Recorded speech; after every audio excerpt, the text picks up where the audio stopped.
പരിശുദ്ധ പരമദിവ്യകാരുണ്യത്തിന് എന്നേരവും ആരാധനയും സ്തുതിയും പുകഴ്ചയും ഉണ്ടായിരിക്കട്ടെ. പരിശുദ്ധ പരമദിവ്യകാരുണ്യത്തിന് എന്നേരവും ആരാധനയും സ്തുതിയും പുകഴ്ചയും ഉണ്ടായിരിക്കട്ടെ. പരിശുദ്ധ പരമദിവ്യകാരുണ്യത്തിന് എന്നേരവും ആരാധനയും സ്തുതിയും പുകഴ്ചയും ഉണ്ടായിരിക്കട്ടെ.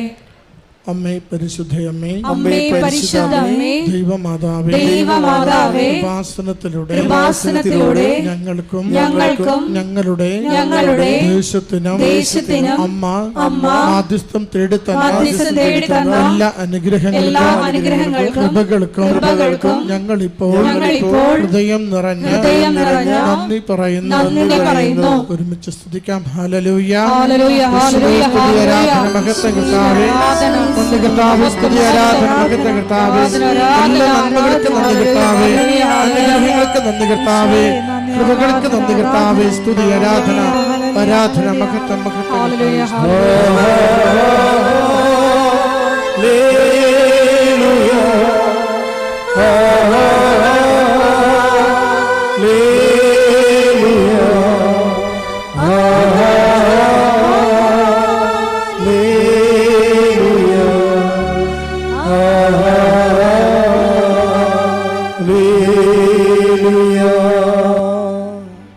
പരിശുദ്ധ പരമദിവ്യകാരുണ്യത്തിന് ആരാധനയും സ്തുതിയും പുകഴ്ചയും ഉണ്ടായിരിക്കട്ടെ. പരിശുദ്ധ പരമദിവ്യകാരുണ്യത്തിന് ആരാധനയും സ്തുതിയും പുകഴ്ചയും ഉണ്ടായിരിക്കട്ടെ. പരിശുദ്ധ പരമദിവ്യകാരുണ്യത്തിന് ആരാധനയും സ്തുതിയും പുകഴ്ചയും ഉണ്ടായിരിക്കട്ടെ.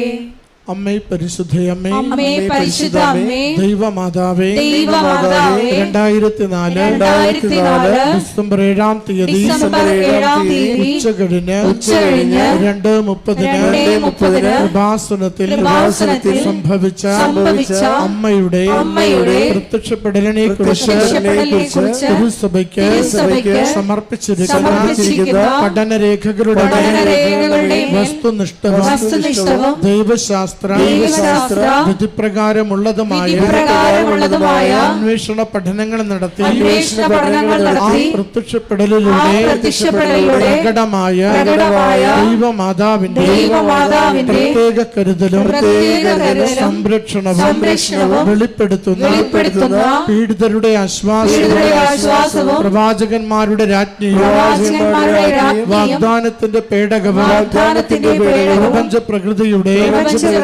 മാതാവുമായ പരിശുദ്ധമ്മയുടെ ഭക്തി തിരുസഭയിൽ കൂടുതൽ പ്രചരിച്ച് ജീവിതത്തിന്റെ വിവിധ ദുരന്ത അവസ്ഥകളിൽ അകപ്പെട്ട് കഴിയുന്ന അനേകായിരം മക്കൾക്ക് ദൈവത്തിന്റെ സാന്നിധ്യവും കൂടുതൽ അനുഭവിക്കുക വഴി ആത്മീയ വിശുദ്ധിയും ദൈവശക്തിയും കൈവരിക്കുവാൻ ഞങ്ങളുടെ കുടുംബങ്ങളെ ഇടയാക്കണമേ. ഒരുമിച്ച് സ്തുതിക്കാം. ഹല്ലേലൂയ, യേശുവേ സ്തുതി, ആരാധന, മഹത്വം കർത്താവേ, രോഗക്ലേശങ്ങൾക്ക് സൗഖ്യം നൽകണമേ, ജീവിത പ്രതിസന്ധികളെ തരണം ചെയ്യുവാൻ കരുത്ത് നൽകണമേ, പരീക്ഷകൾക്ക് വിജയം നൽകണമേ, സുഗമമാക്കണമേ, ജോലിയിടങ്ങളിൽ സംരക്ഷണം നൽകണമേ, കുടുംബങ്ങൾക്ക് സമാധാനം നൽകണമേ, ലഹരി വസ്തുക്കളിൽ നിന്ന് വിടുതൽ നൽകണമേ. ഹല്ലേലൂയ, സ്തുതി കർത്താവേ, ആരാധന, ആരാധന, മഹത്വം കർത്താവേ, സ്തുതി കർത്താവേ, ആരാധന.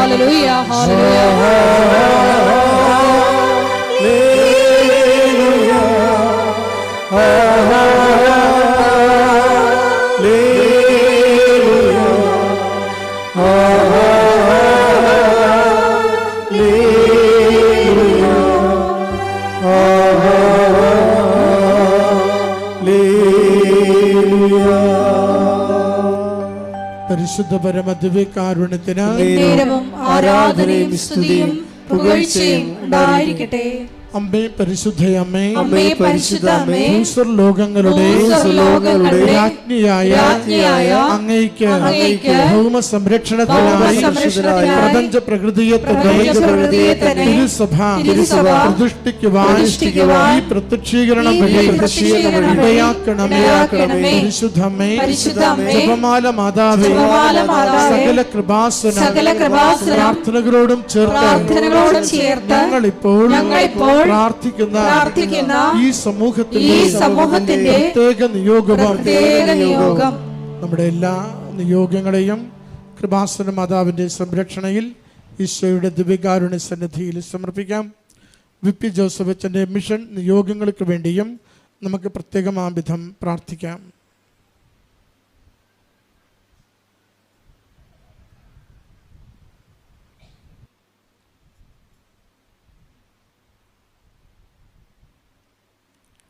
അമ്മയുടെ പ്രത്യക്ഷീകരണത്തിന്റെ അനുഗ്രഹവേളയിൽ ഞങ്ങൾക്ക് സാധിച്ചു തരുവാൻ കനിയണമേ.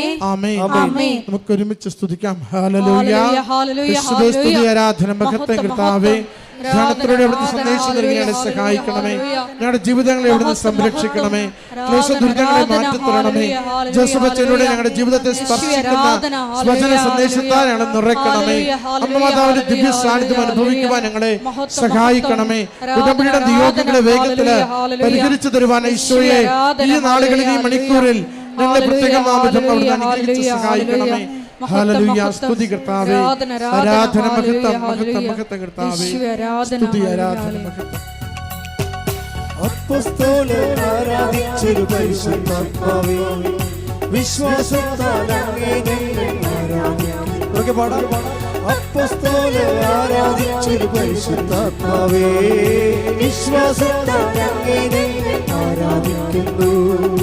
മാളികപ്പുറയിൽ തീയായി വന്നൊരു പരിശുദ്ധാത്മാവേ, ദാഹത്തോടെ അങ്ങേ ഞങ്ങൾ ആരാധിക്കുന്നു. മാളികപ്പുറയിൽ തീയായി വന്നൊരു പരിശുദ്ധാത്മാവേ, ദാഹത്തോടെ അങ്ങേ ഞങ്ങൾ ആരാധിക്കുന്നു. അപ്പോസ്തലർ ആരാധിച്ചൊരു പരിശുദ്ധാത്മാവേ, വിശ്വാസത്താൽ അങ്ങേ ഞങ്ങൾ ആരാധിക്കുന്നു. ഉറക്കെ പാടാം. അപ്പോസ്തലർ ആരാധിച്ചൊരു പരിശുദ്ധാത്മാവേ, വിശ്വാസത്താൽ അങ്ങേ ഞങ്ങൾ ആരാധിക്കുന്നു. മാളികപ്പുറയിൽ തീയായി വന്നൊരു പരിശുദ്ധാത്മാവേ, ദാഹത്തോടെ അങ്ങേ ഞങ്ങൾ ആരാധിക്കുന്നു. മാളികപ്പുറയിൽ തീയായി വന്നൊരു പരിശുദ്ധാത്മാവേ, ദാഹത്തോടെ അങ്ങേ ഞങ്ങൾ ആരാധിക്കുന്നു. നിറയണമേ നീ എന്നുള്ളിൽ തീനാവുകളാ, ഒഴുകണമേ നീ എന്നുള്ളിൽ പുതിയൊരു നദിയായി. നിറയണമേ നീ എന്നുള്ളിൽ തീനാവുകളാ, ഒഴുകണമേ നീ എന്നുള്ളിൽ പുതിയൊരു നദിയായി. ചെങ്കടൽ പോലും രണ്ടായി മാറ്റിയൊരു അഭിഷേകം കാറ്റേ, അസ്ഥികൾ നിറയും താഴ്വരയിൽ പുതുജീവൻ പകരണമേ. ചെങ്കടൽ പോലും രണ്ടായി മാറ്റിയൊരു അഭിഷേകം കാറ്റേ, അസ്ഥികൾ നിറയും താഴ്വരയിൽ പുതുജീവൻ പകരണമേ. അപ്പോസ്തലർ ആരാധിച്ചൊരു പരിശുദ്ധാത്മാവേ, വിശ്വാസത്താൽ അങ്ങേ ഞങ്ങൾ ആരാധിക്കുന്നു. കൈകൾ ഉയർത്തി. അപ്പോസ്തലർ ആരാധിച്ചൊരു പരിശുദ്ധാത്മാവേ, വിശ്വാസത്താൽ അങ്ങേ ഞങ്ങൾ ആരാധിക്കുന്നു. മാളികപ്പുറയിൽ തീയായി വന്നൊരു പരിശുദ്ധാത്മാവേ, ദാഹത്തോടെ അങ്ങേ ഞങ്ങൾ ആരാധിക്കുന്നു. മാളികപ്പുറയിൽ തീയായി വന്നൊരു പരിശുദ്ധാത്മാവേ, ദാഹത്തോടെ അങ്ങേ ഞങ്ങൾ ആരാധിക്കുന്നു. സ്തുതിക്കാം. Hallelujah, hallelujah.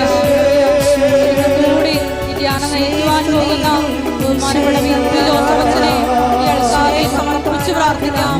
അച്ഛന്റെ ആരോഗ്യത്തെ പ്രത്യേകമായിട്ട് നമുക്ക് സമർപ്പിച്ച് പ്രാർത്ഥിക്കാം. ഈശോയെ, ആരാധനയുടനീളം ഞങ്ങൾക്ക് വചനം നൽകണമേ.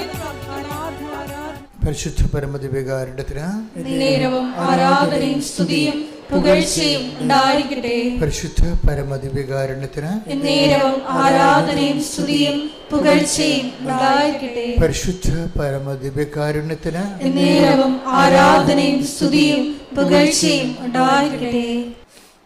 എൻ്റെ പ്രിയപ്പെട്ടവരെ,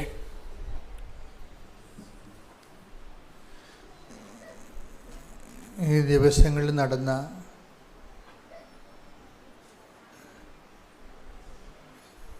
വലിയ വലിയ ഉടമ്പടി സാക്ഷ്യങ്ങൾക്കെല്ലാം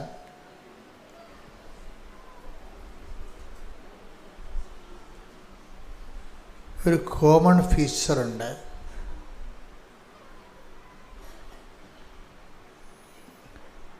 കോമൺ ഫീച്ചർ എന്ന് പറയുന്നത് പൊതുവായ ഒരു സ്വഭാവം, ലക്ഷണം.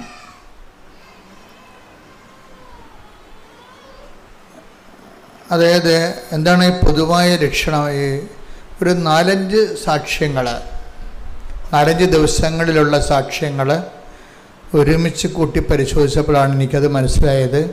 ഇതിനെല്ലാം ഒരു കോമൺ ഫീച്ചർ വരുന്നുണ്ട്. പൊതുവായിട്ട് ലക്ഷണങ്ങൾ കോമൺ ആയിട്ട് എല്ലാ സാക്ഷ്യങ്ങളിലും കോമൺ ആയിട്ട് വരുന്നത്. അപ്പോൾ നമ്മൾക്കത്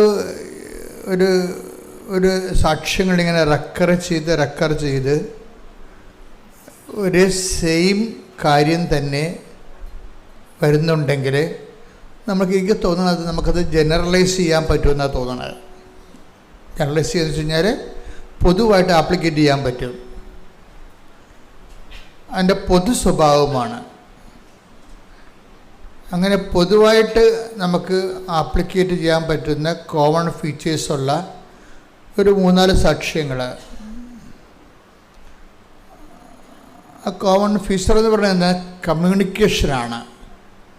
കമ്മ്യൂണിക്കേഷൻ എന്ന് പറയുമ്പോൾ ദൈവമായിട്ടുള്ള സംഭാഷണം. പ്രാർത്ഥനയുടെ സാധാരണ ആചാരവട്ട പ്രാർത്ഥനയുടെ ലെവലെല്ലാം മാറിയിട്ട് മനുഷ്യൻ ജീവിത പ്രശ്നവുമായിട്ട് നേരിട്ട് മൽപ്പിടുത്തം നടക്കുന്ന സമയത്ത് ഉണ്ടാകുന്ന സ്വാഭാവികമായ എക്സ്പ്രഷൻസ്,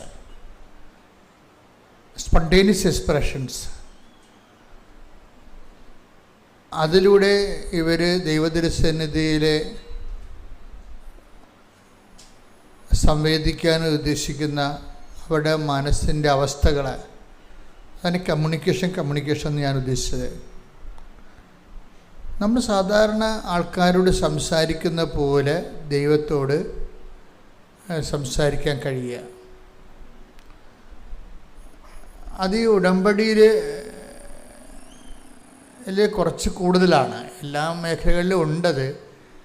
സാധാരണ വിശ്വാസി കുറച്ച് കഴിയുമ്പോൾ ദൈവത്തോട് മനസ്സുകൊണ്ടോ അല്ലെങ്കിൽ നാക്കുകൊണ്ടോ ഒക്കെ സംസാരിക്കാൻ തുടങ്ങും. ഉടമ്പടിയിലാകുമ്പോൾ ഇതിൽ കൂടുതലാണ്.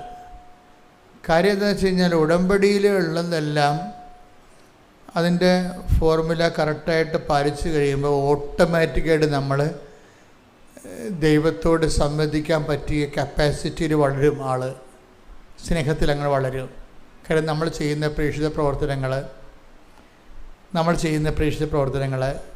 ഉപവിപ്രവർത്തനങ്ങൾ, നമ്മൾ നടത്തുന്ന പ്രാർത്ഥനകൾ, ഇതൊക്കെ ഇങ്ങനെ കൂടിക്കൂടി വരുമ്പോൾ ഓട്ടോമാറ്റിക്കലായിട്ട് നമ്മുടെ സ്പിരിറ്റ് ലെവൽ കൂടും. പരിശുദ്ധാത്മാവ് ഭയങ്കര സംവേദനമാവും.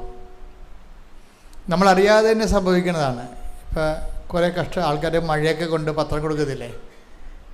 മഴയൊക്കെ കൊണ്ട് വെയിൽ കൊണ്ടും ഉപവസിച്ചൊക്കെയാണ് ആൾക്കാർ പത്രം കൊടുക്കുകയും വിശദീകരിക്കുകയും ചെയ്യും. മാതാവിനെക്കുറിച്ചൊക്കെ വിശദീകരിക്കുകയും ചെയ്യും. അപ്പം അങ്ങനെ കുറേ കഷ്ടപ്പാട് സഹിക്കുന്നത് കാണുമ്പോൾ, ദൈവത്തിന് വേണ്ടി ജോലി ചെയ്യുന്ന കാണുമ്പോൾ ദൈവവും ദൈവത്തിൻ്റെ ഭാഗത്തു നിന്ന് നല്ല ശരിക്കും താഴേക്ക് ഇറങ്ങി വരും. നിങ്ങൾക്ക് ധൈര്യത്തോടെ സംസാരിക്കാൻ പറ്റുന്ന രീതിയിലേക്ക് മാറും. അപ്പം നമ്മൾ അറിയാതെ തന്നെ ദൈവത്തോട് സംസാരിക്കാൻ പറ്റുന്നൊരു പുതിയ ശീലം രൂപപ്പെട്ടു വരും. നിങ്ങൾക്കത് അറിയാമോയെന്നറിയത്തില്ല. പലർക്കും ഇപ്പോൾ ഈ ശീലമുണ്ട്. പലരും ദൈവത്തോട് സംസാരിക്കുന്നുണ്ട്. അങ്ങനെ ആ ലെവൽ വന്നു കഴിഞ്ഞാൽ അത് നമ്മൾ സംസാരിക്കാൻ വേണ്ടി സംസാരിക്കണമല്ല, ഈ കുറേ നാളിങ്ങനെ സുവിശേഷ വേലയൊക്കെ ചെയ്ത് വന്നപ്പോഴും ദൈവത്തിന് വേണ്ടി വിഭവ പ്രവർത്തനങ്ങളൊക്കെ ചെയ്തു വന്നപ്പോഴും വചനം പാലിച്ച് ജീവിച്ചപ്പോഴേ അവൻ പറയുടെ പോലെ തന്നെ ചെയ്തുകൊണ്ട് ജീവിച്ചു വന്നപ്പോൾ ഓട്ടോമാറ്റിക്കായിട്ട് നമ്മുടെ മനസ്സിൽ രൂപപ്പെട്ട് വന്നതാണ് ഈ സംഭാഷണ ശൈലി.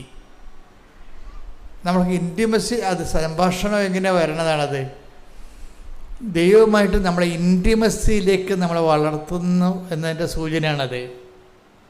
നമുക്ക് ദൈവത്തോട് സംസാരിക്കാൻ തുടങ്ങുമ്പോൾ അതിൻ്റെ അർത്ഥം എന്തുകൊണ്ട് അങ്ങനെ സംസാരിക്കാൻ പറ്റണത്, നമ്മൾ ദൈവമായിട്ട് ഒരു ആത്മബന്ധം, ഇൻറ്റിമസി വെച്ചാൽ ആത്മബന്ധമായി. കാര്യം എന്താണ്? അവന് വേണ്ടിയാണ് നമ്മൾ പരിശുദ്ധ പ്രവർത്തനം ചെയ്യണത്. ദൈവത്തിൻ്റെ സ്നേഹത്തെ പ്രതിയാണ് നമ്മൾ ഉപപ്രവർത്തനങ്ങൾ ചെയ്യണത്. ദൈവത്തിൻ്റെ സ്നേഹത്തെ പ്രതിയാണ് നമ്മൾ വിശുദ്ധിയോട് ജീവിക്കണത്. അപ്പോൾ ഇങ്ങനെയൊക്കെ വരുമ്പോൾ നമ്മൾ ദൈവമായിട്ടൊരു ഇൻറ്റിമസി ആയി കഴിയുമ്പോഴാണ് സംഭാഷണങ്ങൾ, ഇൻറ്റിമസി ആയിട്ടുള്ള ആൾക്കാർക്ക് അവർ സംഭാഷണങ്ങൾ വരും. അപ്പോൾ കഴിഞ്ഞ ദിവസങ്ങളിൽ ഡേവിസ് എന്നും പറഞ്ഞൊരു ചേട്ടൻ്റെ സാക്ഷിയാണ്.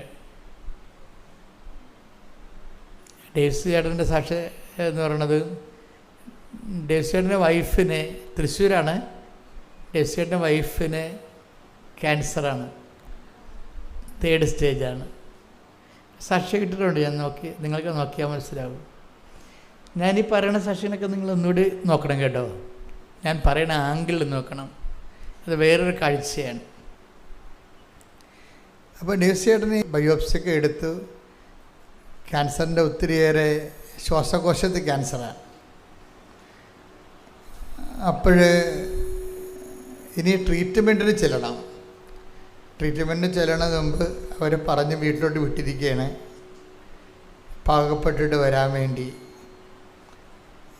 അപ്പോൾ വൈഫ് ഡേവിസിനോട് പറഞ്ഞത്, ഞാൻ ഉടമ്പടി എടുത്തതാണല്ല, നമുക്ക് പുതുക്കിയിട്ട് അമ്മനെ ചെന്ന് കണ്ട് കാര്യവും പറഞ്ഞ് പോകാമെന്ന് പറഞ്ഞു.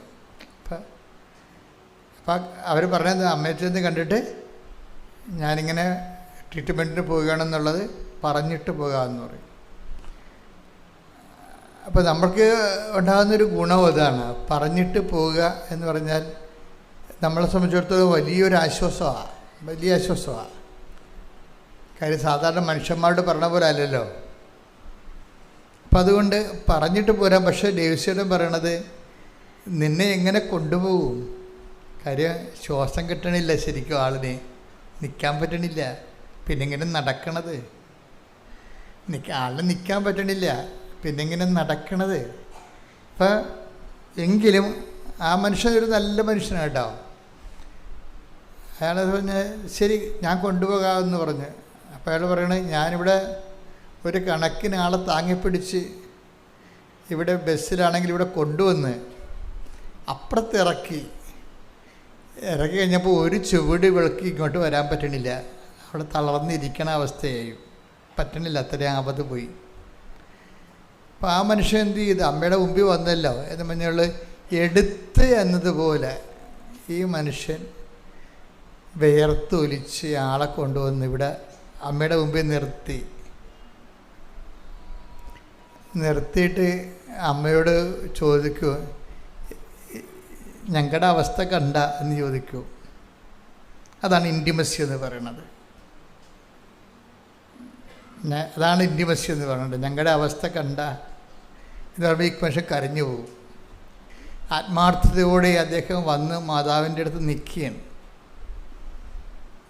അപ്പോഴേ ഇനി എന്താ സംഭവിച്ചു കഴിഞ്ഞാൽ, ഇത് പറഞ്ഞിട്ട് ഇദ്ദേഹം പുതുക്കാൻ വേണ്ടി ഇവിടെ ആളെ കൊണ്ട് മാതാവിനെ കൊണ്ടൊന്ന് കാണിച്ച് വരവേൽപ്പിച്ചിട്ട് ഇദ്ദേഹം പുതുക്കാൻ വേണ്ടി പോകും. പുതുക്കാൻ പോകുമ്പോൾ നിങ്ങൾക്കറിയാമല്ലോ, ഒരു നില കയറേണ്ടി വരും പുതുക്കാൻ വേണ്ടി. അപ്പം ഈ ആളെ കൊണ്ട് മുകളിലോട്ട് കയറാൻ പാടാണ്. എങ്കിലും ആ മനുഷ്യൻ പരാതികളൊന്നും പറയാതെ ഈ ആളെ പേഷ്യൻറ്റിനെ എടുത്തുന്ന രീതിയിൽ പുതുക്കണ നിലയിൽ ചെല്ലും. പുതുക്കണ നിലയിൽ ചെല്ലുമ്പോൾ തന്നെ എന്താണ് ചോദിച്ചും പോയിരിക്കണത്? ഞങ്ങളുടെ അവസ്ഥ കണ്ട എന്നാ ചോദിച്ചത്. അതാണ് ഇത്ര ചോദിച്ചുള്ളൂ, വേറെ ചോദിച്ചില്ല. പുതുക്കണ സ്ഥലത്ത് ചെന്നപ്പോൾ തന്നെ സുഗന്ധാഭിഷേകം അടിക്കാൻ തുടങ്ങി. ദേവസ്യേട്ടൻ പറയണത്, ഞാൻ പിന്നെ പുതുക്കി ഞങ്ങൾ ഇവിടുന്ന് വീട്ടിൽ വരെ ഞങ്ങളത് ഫോളോ ചെയ്യുന്നുണ്ട്, സുഗന്ധാഭിഷേകം ഫോളോ ചെയ്യാൻ. അതിൻ്റെ അർത്ഥം ദേവസ്യന് മനസ്സിലാക്കണം, ഇതിവിടെ ആരും മുല്ലപ്പൂ ഉപയോഗിച്ചതും സെൻ്റടിച്ചതല്ല, ഞാൻ തന്നെയാണ്. ഞങ്ങളുടെ അവസ്ഥ കണ്ടോ എന്നല്ലേ ചോദിച്ചത്, ഞാൻ കണ്ടു എന്ന് നിന്നെ ബോധ്യപ്പെടുത്താൻ വേണ്ടിയാണ്. ഇത് വീട് വരെ വരും, സഞ്ചാരി മാതാവ് വീട് വരെ സുഗന്ധാഭിഷേകമായിട്ട് വരും. വന്നു കഴിഞ്ഞതിന് ശേഷം ഇദ്ദേഹം പിറ്റേ ദിവസം RCC പോവും. RCC പോയിട്ട് ട്രീറ്റ്മെൻറ്റ് തുടങ്ങാൻ വേണ്ടി 2ാമത് സ്കാൻ ചെയ്യും. അപ്പോൾ ഡോക്ടർ ചോദിക്കും, നമ്മൾ കണ്ടതൊന്നും ഇപ്പം ഇതിൻ്റെ അത് കാണുന്നില്ലല്ലോ എന്ന് പറയും.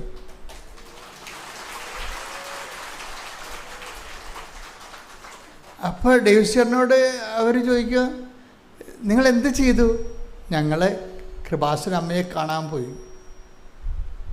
അതാണ് സംഭവം. ഞങ്ങളുടെ അവസ്ഥ കണ്ടോന്ന് ചോദിച്ചില്ലേ, അത്രേ ഉള്ളൂ. ഓപ്പറേഷനില്ല, മരുന്നില്ല, അമ്മയെ ഒന്ന് കണ്ടതാണ്. ആ ഇൻറ്റിമസിയാണ് ആ സംഭവം. നമ്മളെപ്പോഴും ശ്രദ്ധിക്കണം, എവിടെയാണ് നമ്മൾ വരണത്, എന്താണെന്നുള്ളത് ഇതുപോലെ നേരിട്ട് പറയാൻ കഴിയണം. കമ്മ്യൂണിക്കേഷൻ ലെവൽ ഡെവലപ്പ് ചെയ്ത് വരണം. കമ്മ്യൂണിക്കേഷൻ ലെവൽ പ്രാർത്ഥിച്ച്, കർത്താവായ ദൈവമേ, ഞങ്ങളുടെ ഉടമ്പടി ജീവിതം ദൈവത്തിന് ബോധ്യമാകാൻ വേണ്ടി മാത്രം ഞങ്ങളെ വിശ്വാസത്തിലും ദൈവസ്നേഹത്തിലും വളർത്തണമേ. ഞങ്ങളെ വിശ്വാസത്തിലും ദൈവസ്നേഹത്തിലും വളർത്തണമേ. ശ്രദ്ധിക്കട്ടെ. ഹല്ലേലൂയ, ഹല്ലേലൂയ, ഹല്ലേലൂയ, ആരാധന, ആരാധന. ഹല്ലേലൂയ, ഹല്ലേലൂയ. യേശുവേ, ഞങ്ങളുടെ വിശ്വാസം വർദ്ധിപ്പിക്കണമേ, ദൈവസ്നേഹം വർദ്ധിപ്പിക്കണമേ.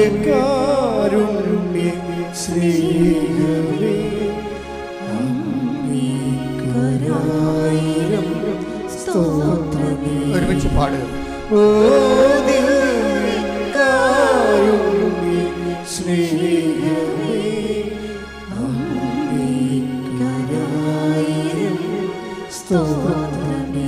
പരിശുദ്ധ പരമദിവ്യകാരുണ്യത്തിന് നേരവും ആരാധനയും സ്തുതിയും പുകഴ്ചയും ഉണ്ടായിരിക്കട്ടെ. പരിശുദ്ധ പരമദിവ്യകാരുണ്യത്തിന് നേരവും ആരാധനയും സ്തുതിയും പുകഴ്ചയും ദിവ്യകാരുണ്യ സ്നേഹമേ.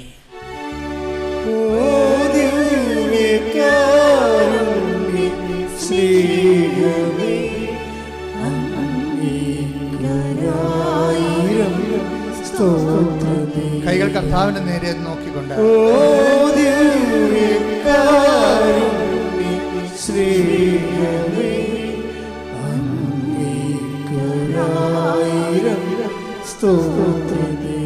പരിശുദ്ധ പരമദിവ്യകാരുണ്യത്തിന് ആരാധനയും സ്തുതിയും പുകഴ്ചയും ഉണ്ടായിരിക്കട്ടെ.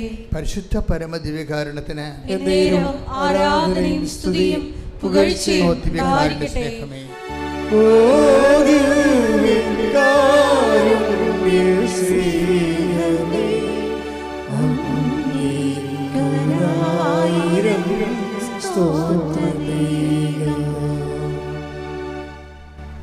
എപ്പോഴും വരെ രണ്ടാമതൊരു സാക്ഷ്യമുള്ളത് കമ്മ്യൂണിക്കേഷൻ ലെവലിലെ സാക്ഷ്യങ്ങളൊക്കെയാണ്. നിങ്ങൾ ഇതുപോലെ കമ്മ്യൂണിക്കേഷൻ ലെവൽ വളരണേ, അതിനുവേണ്ടിയാണ് അച്ഛൻ ഇതെല്ലാം കൂട്ടിയിട്ട് പറയണത്. അത് വേറൊരു സാക്ഷി ദിവസങ്ങൾ വന്നത്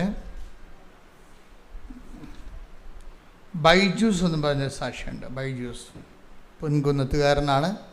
ആസ്ട്രേലിയയിൽ അദ്ദേഹം ഒരു കമ്പനി ജോലി ചെയ്യുകയാണ്. പിന്നെ കരാട്ട ക്ലാസ് നടത്തും. അപ്പോൾ 2 തരം ജോലി അദ്ദേഹം ചെയ്യണം. അപ്പോൾ അത് കുറേ വർഷമായി അതിങ്ങനെ ചെയ്യണേ. അപ്പോൾ ബൈജൂസിൻ്റെ പ്രോബ്ലം എന്ന് വെച്ച് കഴിഞ്ഞാൽ അദ്ദേഹത്തിന് ഈ കൃപാസനത്തിനോട് വെറുപ്പാണ്. അതിൻ്റെ കാരണം വെച്ചാൽ പണ്ട് കുറേ പാഴ് വീഡിയോകൾ കണ്ടിട്ടുണ്ട് പുള്ളി. കുറേ കള്ള വീഡിയോ ഒക്കെ ആൾക്കാർ നമ്മളെ കളിയാക്കാൻ വേണ്ടി ഇട്ടില്ലായിരുന്നില്ലേ, പത്രം തിന്നെന്നൊക്കെ പറഞ്ഞുകൊണ്ട്. അത് സംഭവിക്കാത്ത കാര്യമാണ്. പക്ഷേ ആൾക്കാർ ഇത് വെച്ച് ഒത്തിരി പേര് നമ്മൾ ഉപദ്രവിച്ചിട്ടുണ്ട്. അപ്പോൾ അത് സത്യമാണെന്ന് വിശ്വസിച്ച ഒരാളാണ് ബൈജൂസ് സത്യമാണെന്ന് വിശ്വസിക്കാൻ കാരണമുണ്ട്. അയാളൊരു പക്ക കാത്തലിക്കാണ്. എന്ന് വെച്ചാൽ ഞാൻ കൃത്യമായ രീതിയിൽ കത്തോലിക്ക ജീവിതം ജീവിക്കുന്ന ആളാണ്. അപ്പോൾ അദ്ദേഹം നമ്മളെക്കുറിച്ച് കേട്ടപ്പോഴിങ്ങനെ ഇത് അന്ധവിശ്വാസം പ്രചരിപ്പിക്കണ പോലെ അദ്ദേഹത്തിന് തോന്നി. നാട്ടുകാർ അങ്ങനെയല്ലേ നമ്മളെക്കുറിച്ച് ആരോപിച്ചിരിക്കണത്. അല്ലെങ്കിൽ ഈ കാലങ്ങളിൽ കഴിഞ്ഞ ദിവസങ്ങളിൽ ഒരു മനുഷ്യനെ ഇന്ത്യൻ ആർമി പിടിച്ചുകൊണ്ട് പോയി, ഒരു യൂട്യൂബറിനെ. അയാൾ കഴിഞ്ഞ മാസം വരെ പറഞ്ഞുകൊണ്ടിരുന്നത് എന്താണ്? കൃപാസനത്തിൽ പത്രത്തിൽ ഇരുന്നാൽ സുഖപ്പെടുമെന്ന് ഞാൻ പറഞ്ഞെന്നാണ്. ഞാൻ പ്രതികരിക്കാനൊന്നും പോയില്ല. പ്രതികരിക്കേണ്ട ആൾ മുകളിൽ നിന്ന് പ്രതികരിച്ച ആളിപ്പകത്താവും. അപ്പം ഇങ്ങനെ കുറേ തരത്തിലുള്ള തെറ്റിദ്ധാരണകളൊക്കെ സമൂഹത്തിൽ പിശാച് ചെയ്തു വെച്ചിട്ടുണ്ട്. അപ്പം അതിൻ്റെ ഒരു ഇരയാണ് ഈ ബൈജൂസ്.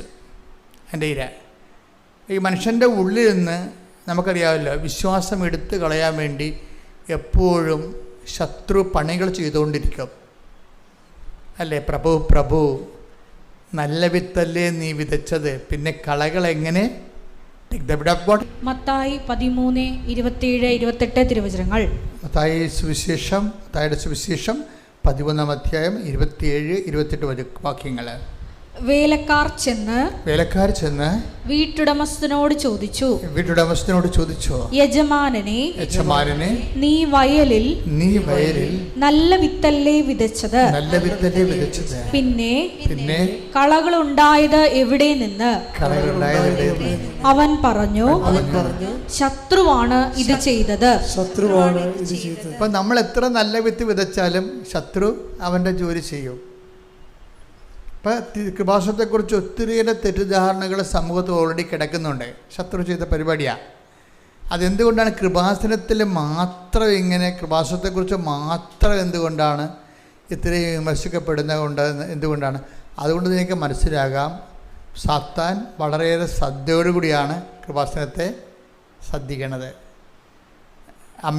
അമ്മയുടെ തനി സാന്നിധ്യം ഉള്ളത് കൊണ്ട് ഇവിടെ ആത്മാക്കൾ വീണ്ടെടുക്കുമെന്ന് സാത്താന് നല്ല കൃത്യമായിട്ട് അറിയാം. അതുകൊണ്ട് തന്നെ അവൻ്റെ പിണിയാളുകളെ കൊണ്ട് അവൻ ഇതുപോലെ കള്ളപ്രചരണങ്ങൾ നടത്തിച്ചുകൊണ്ടിരിക്കും. അതുകൊണ്ട് തന്നെ ഇങ്ങനെയുള്ള സാധനങ്ങൾ കേൾക്കുമ്പോൾ ഞാൻ മിക്കവാറും കേൾക്കത്തില്ല.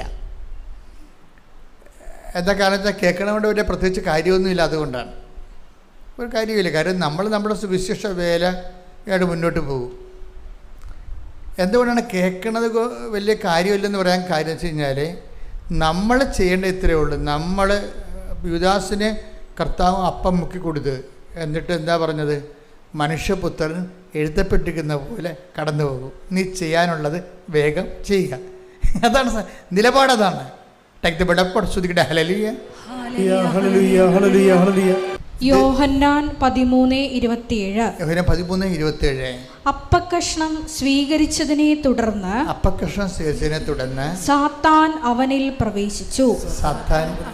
യേശു അവനോട് പറഞ്ഞു, നീ ചെയ്യാനിരിക്കുന്നത് വേഗം ചെയ്യുക. ആരോടാ പറഞ്ഞത്? യുദാസിനോടല്ല. അപ്പക്കഷ്ണം സ്വീകരിച്ച ഉടനെ സാത്താൻ അവനിൽ പ്രവേശിച്ചു. യേശു അവനോട് പറഞ്ഞു. ആരോട് പറഞ്ഞു? സാത്താനോട്. അതാണ് സംഭവം. നീ ചെയ്യാനുള്ളത് വേഗം ചെയ്യുക. ഇതിനോട് ബന്ധപ്പെട്ടാണ് ഒരു വചനം ലിങ്ക് ചെയ്ത് വരണത്. മനുഷ്യപുത്രൻ, നീ എന്ത് ചെയ്താലും മനുഷ്യപുത്രൻ അവനെക്കുറിച്ച് എഴുതപ്പെട്ടിരിക്കുന്ന പോലെ കടന്നു പോകും. ഇത് ഒരു ജീവിത നിലപാടാണ്. ഞാനത് കർത്താവിൻ്റെ ഇന്ന് പഠിച്ചതാണ്.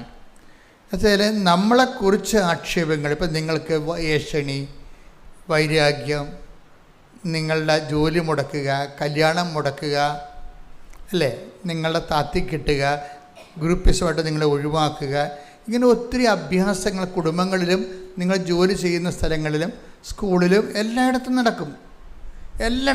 സ്കൂളെന്ന് പറയണ്ട, എല്ലാ മനുഷ്യൻ്റെ സമാജങ്ങളിലെല്ലാം ഇത് നടക്കും. അപ്പോൾ നമ്മുടെ നിലപാട് എന്താണ്? നമ്മൾ ഉടനെ അവിടെ വാക്കത്തേക്ക് പിടിക്കാൻ പോവുക? ഇല്ല. നമ്മളെന്ത് ചെയ്യും? സാത്താന് ചെയ്യാനുള്ള ചെയ്യട്ടെ. കാര്യം എന്താ? സാത്താനേക്കാൾ വലിയ ആയുധമാണ് നമ്മുടെ കയ്യിലുള്ളത്. എന്താണ്? മനുഷ്യപുത്രൻ, അവനെക്കുറിച്ച് പിതാവിൻ്റെ തിരുമനസ്സിൽ എന്തെഴുതിയിരിക്കുന്നു, സുവിശേഷത്തിൽ എന്താണ് നമ്മൾ ചെയ്യണമെന്ന് പറഞ്ഞിരിക്കുന്നത്, അതാണ് എഴുതപ്പെട്ടിരിക്കുന്നത്. പ്രവചനങ്ങൾ മാത്രമല്ല, സുവിശേഷത്തിൽ ഒരു വിശ്വാസി ഇങ്ങനെയുള്ള സാഹചര്യങ്ങളിൽ എന്ത് ചെയ്യണമെന്നാണ് സുവിശേഷം എഴുതിയിരിക്കുന്നത്. മനുഷ്യപുത്രൻ എഴുതപ്പെട്ടിരിക്കുന്ന പോലെ കടന്നു പോകും. എന്താണ്? ശത്രുക്കളെ വേണ്ടി പ്രാർത്ഥിക്കുവാൻ, ദ്രോഹിക്കുന്നവരെ ആശീർവദിക്കുക മാത്രമേ ചെയ്യാവൂ. ടേക്ക് ദി വടക്കോട്ട് ശ്രദ്ധിക്കട്ടെ. ഹല്ലേലൂയ ഹല്ലേലൂയ ഹല്ലേലൂയ ഹല്ലേലൂയ ഹല്ലേലൂയ ഹല്ലേലൂയ. ലൂക്ക 6:27. ലൂക്ക 6:27. എന്റെ വാക്ക് ശ്രവിക്കുന്ന നിങ്ങളോട് ഞാൻ പറയുന്നു ശത്രുക്കളെ സ്നേഹിക്കുവിൻ, നിങ്ങളെ ദ്വേഷിക്കുന്നവർക്ക് നന്മ ചെയ്യുവിൻ, ശപിക്കുന്നവരെ അനുഗ്രഹിക്കുവിൻ, അധിക്ഷേപിക്കുന്നവർക്ക് വേണ്ടി പ്രാർത്ഥിക്കുവിൻ. ഇതാണ് എഴുതപ്പെട്ടിരിക്കുന്നത്. പിടിയിട്ടില്ലേ? ഇതാണ് എഴുതപ്പെട്ടിരിക്കുന്നത്. ഇപ്പോൾ ഒരു വ്യക്തി പ്രതിരോധത്തിൽ വരികയും മറ്റുള്ളവർ നമ്മളെ സൈഡ്ലൈൻ ചെയ്യുകയും ഒഴിവാക്കുകയും നമ്മൾ വട്ടം ചവിട്ടുകയും നമ്മുടെ വളർച്ച മുരടിപ്പിക്കുകയും നമ്മളെക്കുറിച്ച് ദൂഷണങ്ങളെല്ലാം പറഞ്ഞു പരത്തുകയും ചെയ്യുമ്പോൾ നമുക്ക് പറയാനുള്ളത് എന്താണ്? നിങ്ങൾ ചെയ്യാനുള്ളത് വേഗം ചെയ്യുക. കാര്യം നിന്നിൽ സാത്താൻ പ്രവശിച്ചുകൊണ്ടാണ് നീ ഇത് ചെയ്യണത്.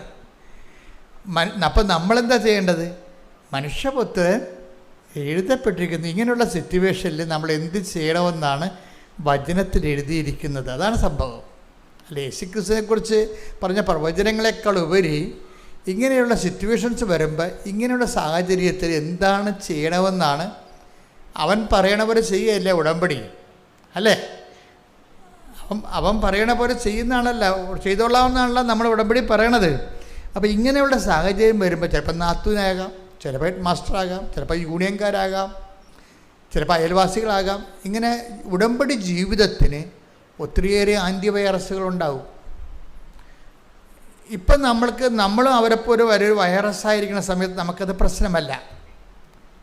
നമ്മളൊരു വിശുദ്ധിയിലേക്കും കർത്താവിൻ്റെ സുവിശേഷവിഹിതമായ ജീവിതത്തിലോട്ട് വരുമ്പോഴായിരിക്കും ഈ സംഭവങ്ങളെല്ലാം പത്തി വിടർത്തി വരണത്. അപ്പോൾ നിങ്ങളെന്ത് ചെയ്യണം? ഇത് മൗനമായിട്ട് നിന്നുകൊണ്ട് ഇതിനെ നീ ചെയ്യാനുള്ളത് വേഗം ചെയ്തോളാൻ പറഞ്ഞു. നമ്മളെന്ത് ചെയ്യും? മനുഷ്യപുത്രൻ എഴുതപ്പെട്ടിരിക്കുന്നവർ ഈ വിഷയത്തിൽ ഞാൻ എന്ത് നിലപാടെടുക്കണമെന്നാണ് എൻ്റെ കർത്താവ്. ഇപ്പം കഴിഞ്ഞ ദിവസങ്ങളിലേ ഇവിടെ ഒരു സാക്ഷ്യം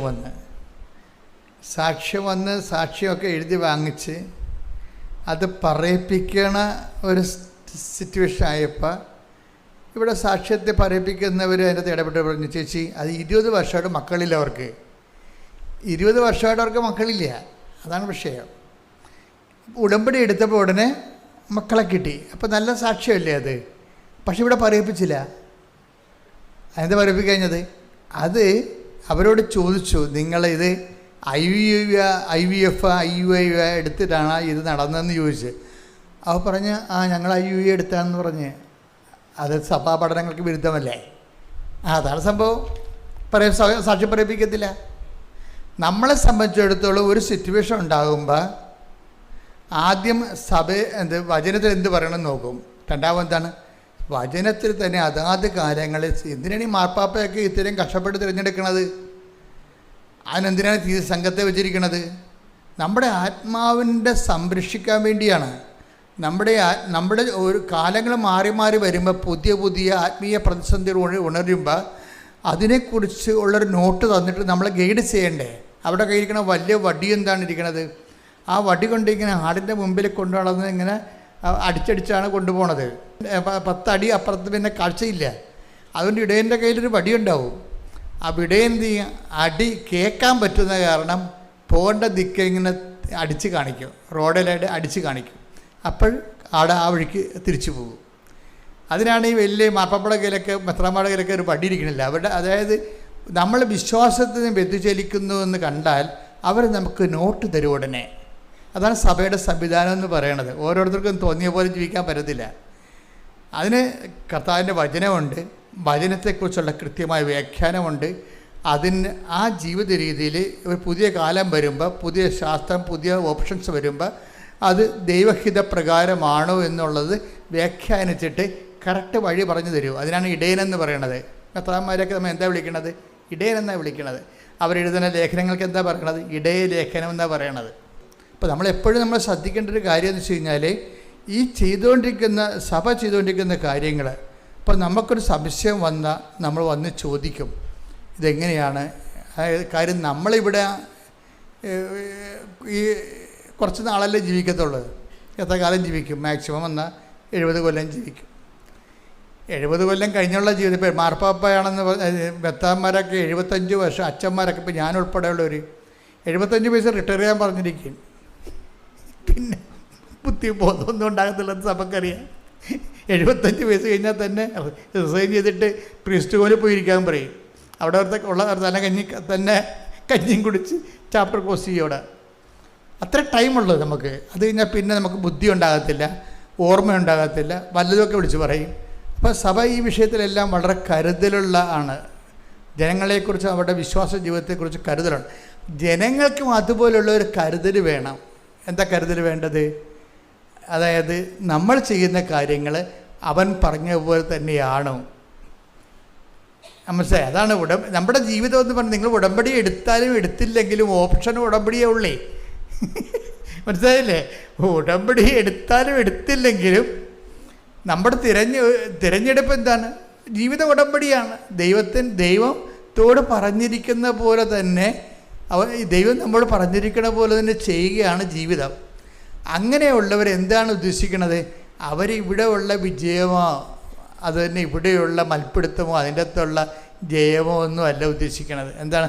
നിത്യതയാണ് ഉദ്ദേശിക്കുന്നത്. അതാണ് ഉടമ്പടിയുടെ യഥാർത്ഥ ഉടമ്പടിയിൽ നമുക്ക് വരുന്നൊരു ഗുണമെന്ന് പറയുന്നത്. നിത്യത എപ്പോഴും ഇപ്പം ഞാൻ എന്തുകൊണ്ടാണ് ഇവിടെ നിൽക്കണത്? എന്തുകൊണ്ടാണ് നമുക്ക് ഉടമ്പടി കിട്ടിയത്?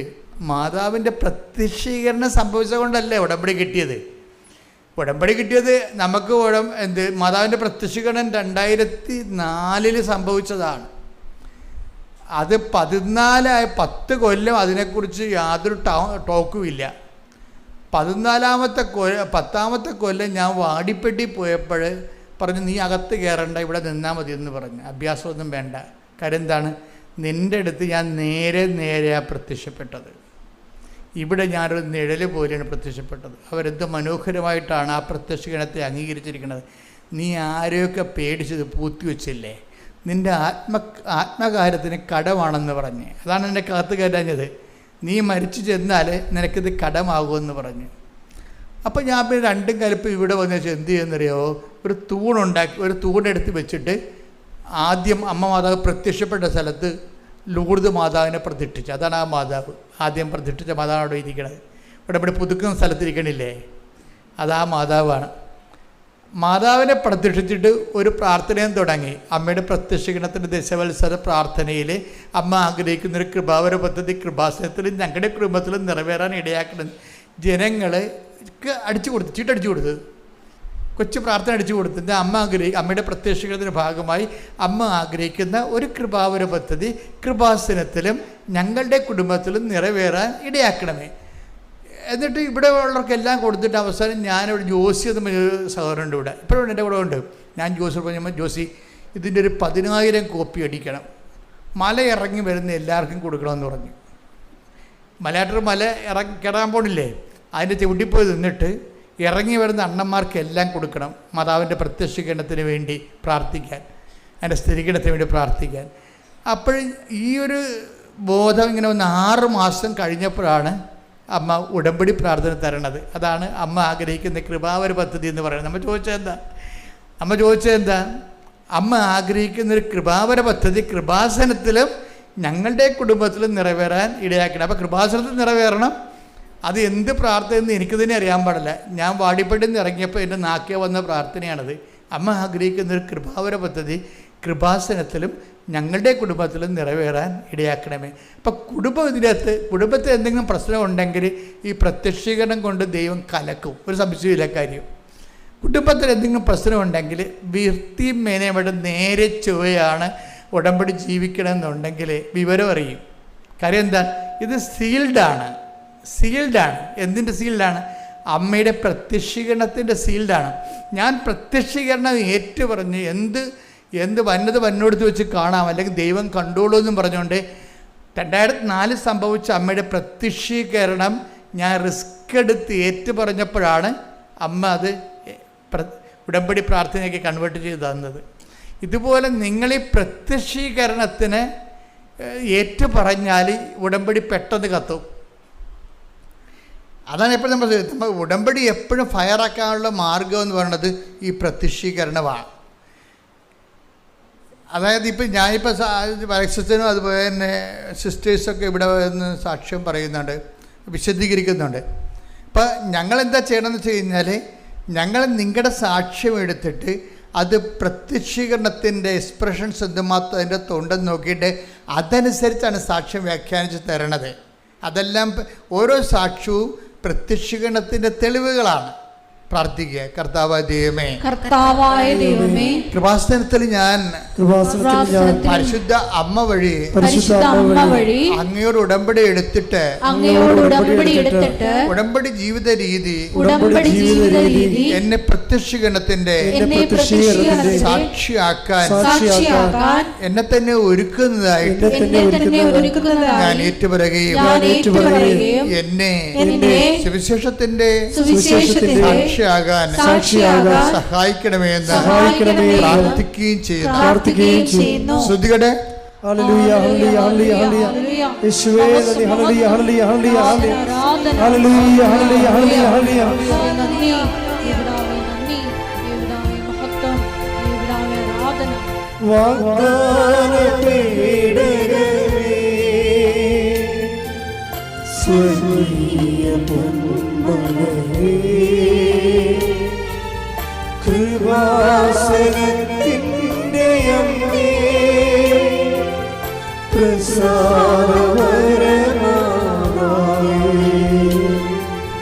വാഗ്ദാനപീഠകമേ സ്വർഗ്ഗീയ പൊന്മലരേ കൃപാസനത്തിൻ്റെ അമ്മേ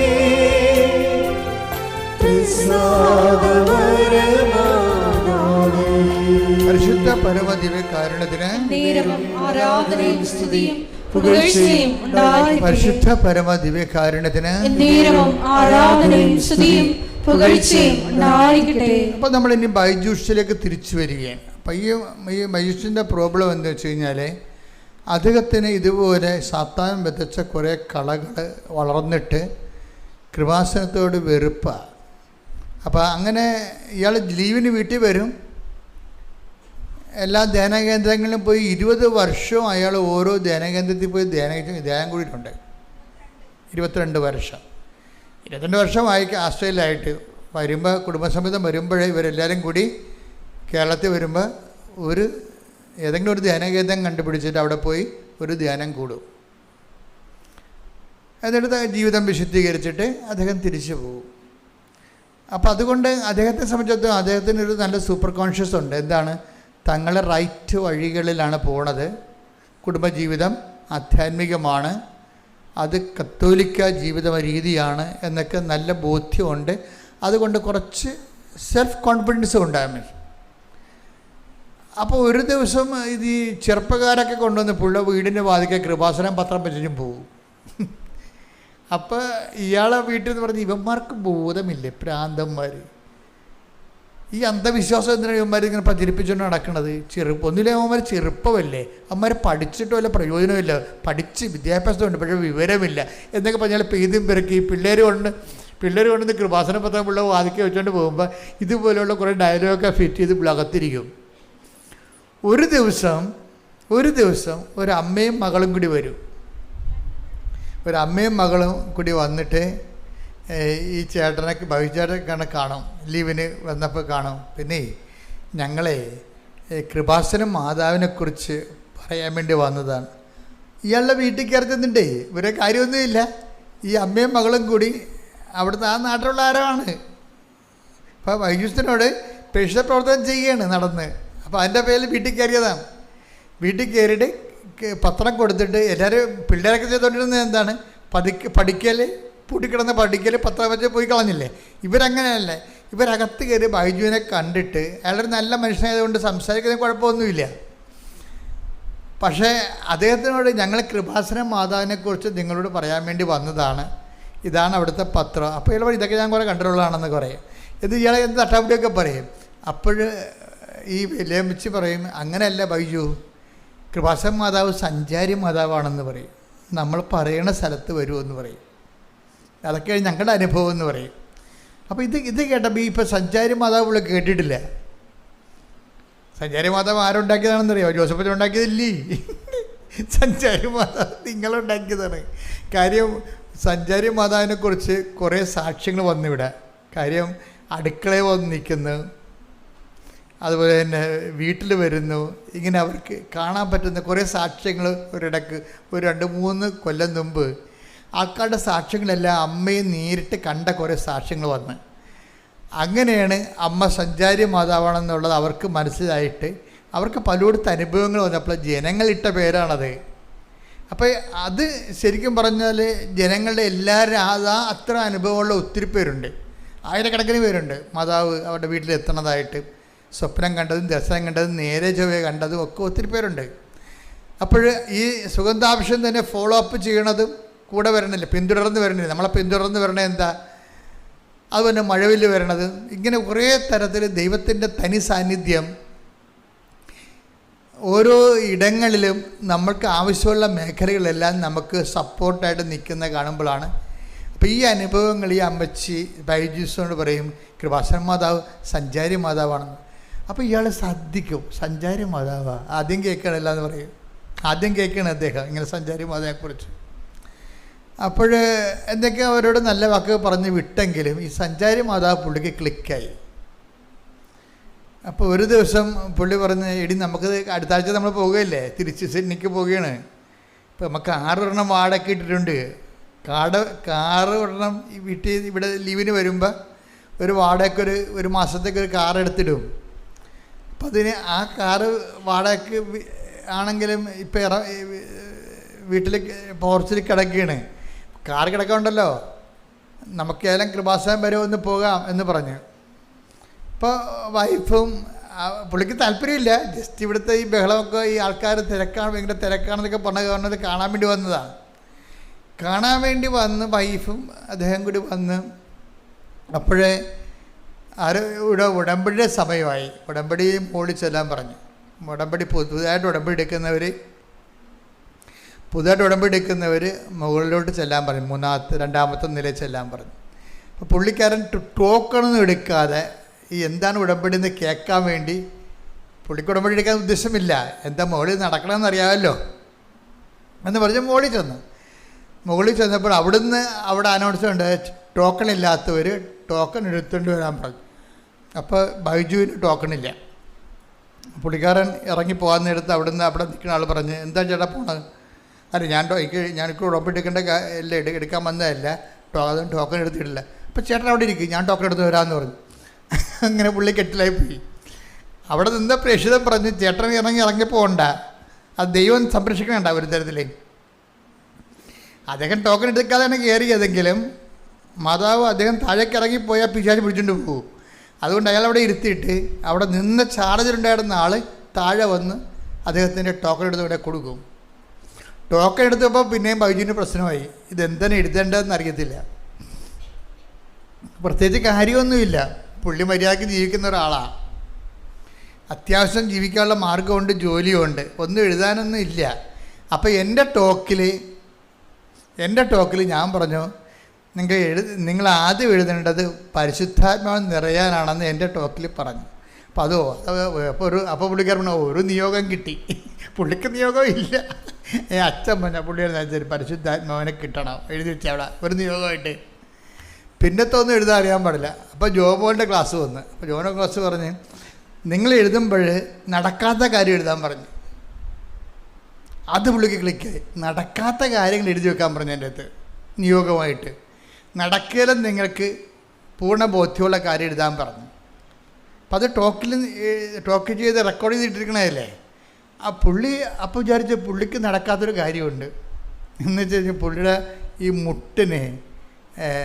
മുട്ടിന് എന്തോ ഈ ലിഗമെൻ്റ് പോയാൽ എന്തോ സംഭവം, ആടെ കരാട്ട ക്ലാസ് ആണെങ്കിലും കാലൊന്നും പൊങ്ങത്തില്ല, കയ്യൊക്കെ പൊങ്ങും, വലതുകാലം പൊങ്ങത്തില്ല, അപ്പം വേദന മാറുന്നില്ല. അപ്പോൾ ഈ 10-20 ധ്യാന കേന്ദ്രത്തിലൊക്കെ പുള്ളി പോയിട്ടുള്ളതാണ്, അവിടെയൊക്കെ രോഗശാന്തി പ്രാർത്ഥനയൊക്കെ കൂടിയതെങ്കിലും ഇതുവരെയൊക്കെ അതിനൊരു മാർഗ്ഗമില്ല. പുള്ളിക്കാരൻ അപ്പം ഓർത്ത് നടക്കാത്ത കാര്യമില്ലേ, അപ്പം അതിനെ പരീക്ഷിക്കുകയും ചെയ്യാം, അതാണ് പുള്ളിയുടെ ഉദ്ദേശം. അപ്പം അതുകൊണ്ട് കാലിൻ്റെ 20 കൊല്ലമായിട്ടുള്ള വേദന, കാല് സ്വാധീനമില്ലാത്ത അവസ്ഥ മാറ്റിത്തരണമെന്ന് പറഞ്ഞ് എഴുതി വെച്ചു അവിടെ. പക്ഷേ ഇദ്ദേഹം ഇവിടുന്ന് ഉടമ്പടി എടുത്ത് അതെല്ലാം കഴിഞ്ഞ് വീട്ടിൽ പോയി. അതിനുശേഷം ആസ്ട്രേലിയയിൽ ചെന്ന് ഉടമ്പടി അദ്ദേഹത്തിൻ്റെ രീതി അനുസരിച്ച് ഏറ്റാൽ ഏറ്റതാണ്, ഏറ്റിട്ട് കുഴപ്പത്തില്ല, ഏറ്റില്ലെങ്കിൽ ഏറ്റത്തില്ല, അതിനേ ഉള്ളൂ. അദ്ദേഹം അത് പറയുന്നുണ്ട്. എന്നെ സംബന്ധിച്ചിടത്തോളം ഒരു കാര്യം ചെയ്യാമെന്ന് ചെയ്യാമെന്ന് പറഞ്ഞാൽ ഞാനത് വെടിപ്പാട് ചെയ്യും, അല്ലെങ്കിൽ ഞാൻ ചെയ്യത്തുമില്ല. അതാണ് നിലപാട്. അത് അങ്ങനെയാണ്. അപ്പോൾ ഉടമ്പടി ചെയ്യാമെന്ന് പറഞ്ഞില്ലേ, അതുകൊണ്ട് പുള്ളിക്കാരന് ഉടമ്പടി വൃത്തിയായിട്ട് അങ്ങനെ ചെയ്യാൻ തുടങ്ങി, ഭംഗിയായിട്ട് ചെയ്യാൻ തുടങ്ങി. നേരത്തെ പത്രം കൊടുക്കാൻ പുള്ളിയുടെ ജീവിതത്തിൽ ഇല്ലാത്തൊരു കാര്യമാണ്. പണ്ട് പുള്ള വീട്ടിൽ പത്രം കൊണ്ടുവന്നിട്ട് അവനൊക്കെ വിദ്യാഭ്യാസത്തിൻ്റെ വിവരമില്ലെന്ന് പറഞ്ഞ ആൾ തന്നെത്താൻ തന്നെ ഈ പത്രം കൊടുത്ത് ഓഫീസൊക്കെ കൊടുക്കാൻ തുടങ്ങി. ഓസ്ട്രേലിയയിൽ മലയാളികളെ കണ്ട് കൊടുക്കാൻ തുടങ്ങി, ഇംഗ്ലീഷ് കണ്ട് കൊടുക്കാൻ തുടങ്ങി. അപ്പം ചെയ്യാനുള്ള കാര്യമൊക്കെ പുള്ളി ഭംഗിയായിട്ട് ചെയ്യുന്നുണ്ട്. ചെയ്തതിന് ശേഷം 2 ദിവസം ഇയാളെ നടപ്പൊക്കെ കണ്ടപ്പോൾ ഭാര്യ ചോദിച്ച്, ബൈജു നിങ്ങളുടെ കാലിൻ്റെ വേദന ഇപ്പം ഇല്ലേ? അപ്പോഴാണ് ബൈജു വാപ്പിളിക്കണത്, ശരിയാണല്ല, വേദന എപ്പോൾ പോയെന്ന്, 20 കൊല്ലമായ വേദനയാണ്, അത് എപ്പോൾ പോയെന്ന് പുള്ളിക്ക് അറിയത്തില്ല. It is gone. അപ്പോഴാണ് പുള്ളി കണ്ണും നിറഞ്ഞു പോയത്. എന്താണ് ആ കൃപാസനത്തിൽ സംഭവിക്കുന്നത് പുള്ളിക്ക് മനസ്സിലായത്. അപ്പോൾ പിന്നെ പുള്ളി കുറച്ചുകൂടി ഉശിരോടുകൂടി കാര്യങ്ങളെല്ലാം ഉടമ്പടി ജീവിതത്തിലായിട്ട് പതുക്കെ കൃത്യമായിട്ട് വന്ന് കഴിഞ്ഞപ്പോൾ 2 ദിവസം കഴിഞ്ഞപ്പോൾ ഒരു ഫിലിപ്പീനുമായിട്ട് പുള്ളി സംസാരിക്കുകയാണ്. അപ്പോൾ അതേ കമ്പനിയിൽ ഒരു പുതിയ ലേഡി സ്റ്റാഫ് വന്ന്, അപ്പോൾ ഫിലിപ്പീനോ പുള്ളിയോട് ചോദിച്ചു, ആ ലേഡി സ്റ്റാഫിനെ എനിക്ക് വേറെ കമ്പനി വെച്ച് അറിയാവുന്നതാണ്, ഇവിടെ വന്നിട്ട് എങ്ങനെയുണ്ട് എന്ന് ചോദിച്ചു. അപ്പോൾ വൈദ്യു പറഞ്ഞ അവളൊരു വേസ്റ്റാണെന്ന് പറഞ്ഞു. ആര്? ഫിലിപ്പീനോ സ്റ്റാഫ് ഒരു വേസ്റ്റാണ്. കാര്യം അവൾക്ക് പണി അറിയത്തില്ല. ഇതിലേക്ക് എന്തിനാണ് ഇത് കെട്ടിയെടുത്ത് കൊണ്ടുവന്നിട്ട് അവർ പണി ചെയ്യാത്ത കൊണ്ട് മറ്റുള്ളവർക്കിട്ട് പണി ഉഴപ്പറുണ്ട് എന്ന് പറഞ്ഞാൽ അതൊരു വേസ്റ്റാണെന്ന് പറഞ്ഞു. അത് പറഞ്ഞ് നാക്കിട്ടില്ല, ഈ വേദന തിരിച്ചു വന്ന്. അതാണ് വിഷയം. വേദന തിരിച്ചു വന്നു. അപ്പോൾ ഉടനെ ബൈജു പറഞ്ഞു, മാതാവ് പറ്റിച്ചതായിരിക്കും, എനിക്ക് വേദന മാറിയെന്ന് അപ്പം തോന്നിയതേ ഉള്ളതായിരിക്കും, ആ വേദന ഒന്നും മാറിയിട്ടില്ല, അത് അവിടെ തന്നെ ഉണ്ട്, ഇപ്പോൾ അത് തിരിച്ചു വന്നല്ല എന്ന് പറഞ്ഞു. പക്ഷെ കുറച്ച് കഴിഞ്ഞ് വൈകുന്നേരം ആയപ്പോൾ പുള്ളിക്ക് തോന്നി, ഞാൻ ആ ലേഡി സ്റ്റാഫിനെ കുറ്റം പറഞ്ഞപ്പോൾ എൻ്റെ നെഞ്ചിനൊരു വേദന തോന്നിയല്ല, അത് വേണ്ടായിരുന്നു, ഒഴിവാക്കാമായിരുന്നല്ലേ എന്ന് പറഞ്ഞ് പുള്ളി വൈകുന്നേരം ആയപ്പോൾ പള്ളിയിൽ പോയി അച്ഛനെ കണ്ടിട്ട് പറഞ്ഞ് കുമ്പസാരിച്ച്. അതാണ് ഈ കുമ്പസാരത്തിൻ്റെ ഗുണം, അതാണ്. അപ്പം നമ്മളെപ്പോഴും ശ്രദ്ധിക്കണം, ഇവിടുന്ന് എന്തെങ്കിലും പറഞ്ഞൊക്കെ തരുന്നുണ്ടെങ്കിൽ കൃത്യമല്ലാത്ത ഒരു കാര്യം സഭ പഠിപ്പിക്കത്തില്ല,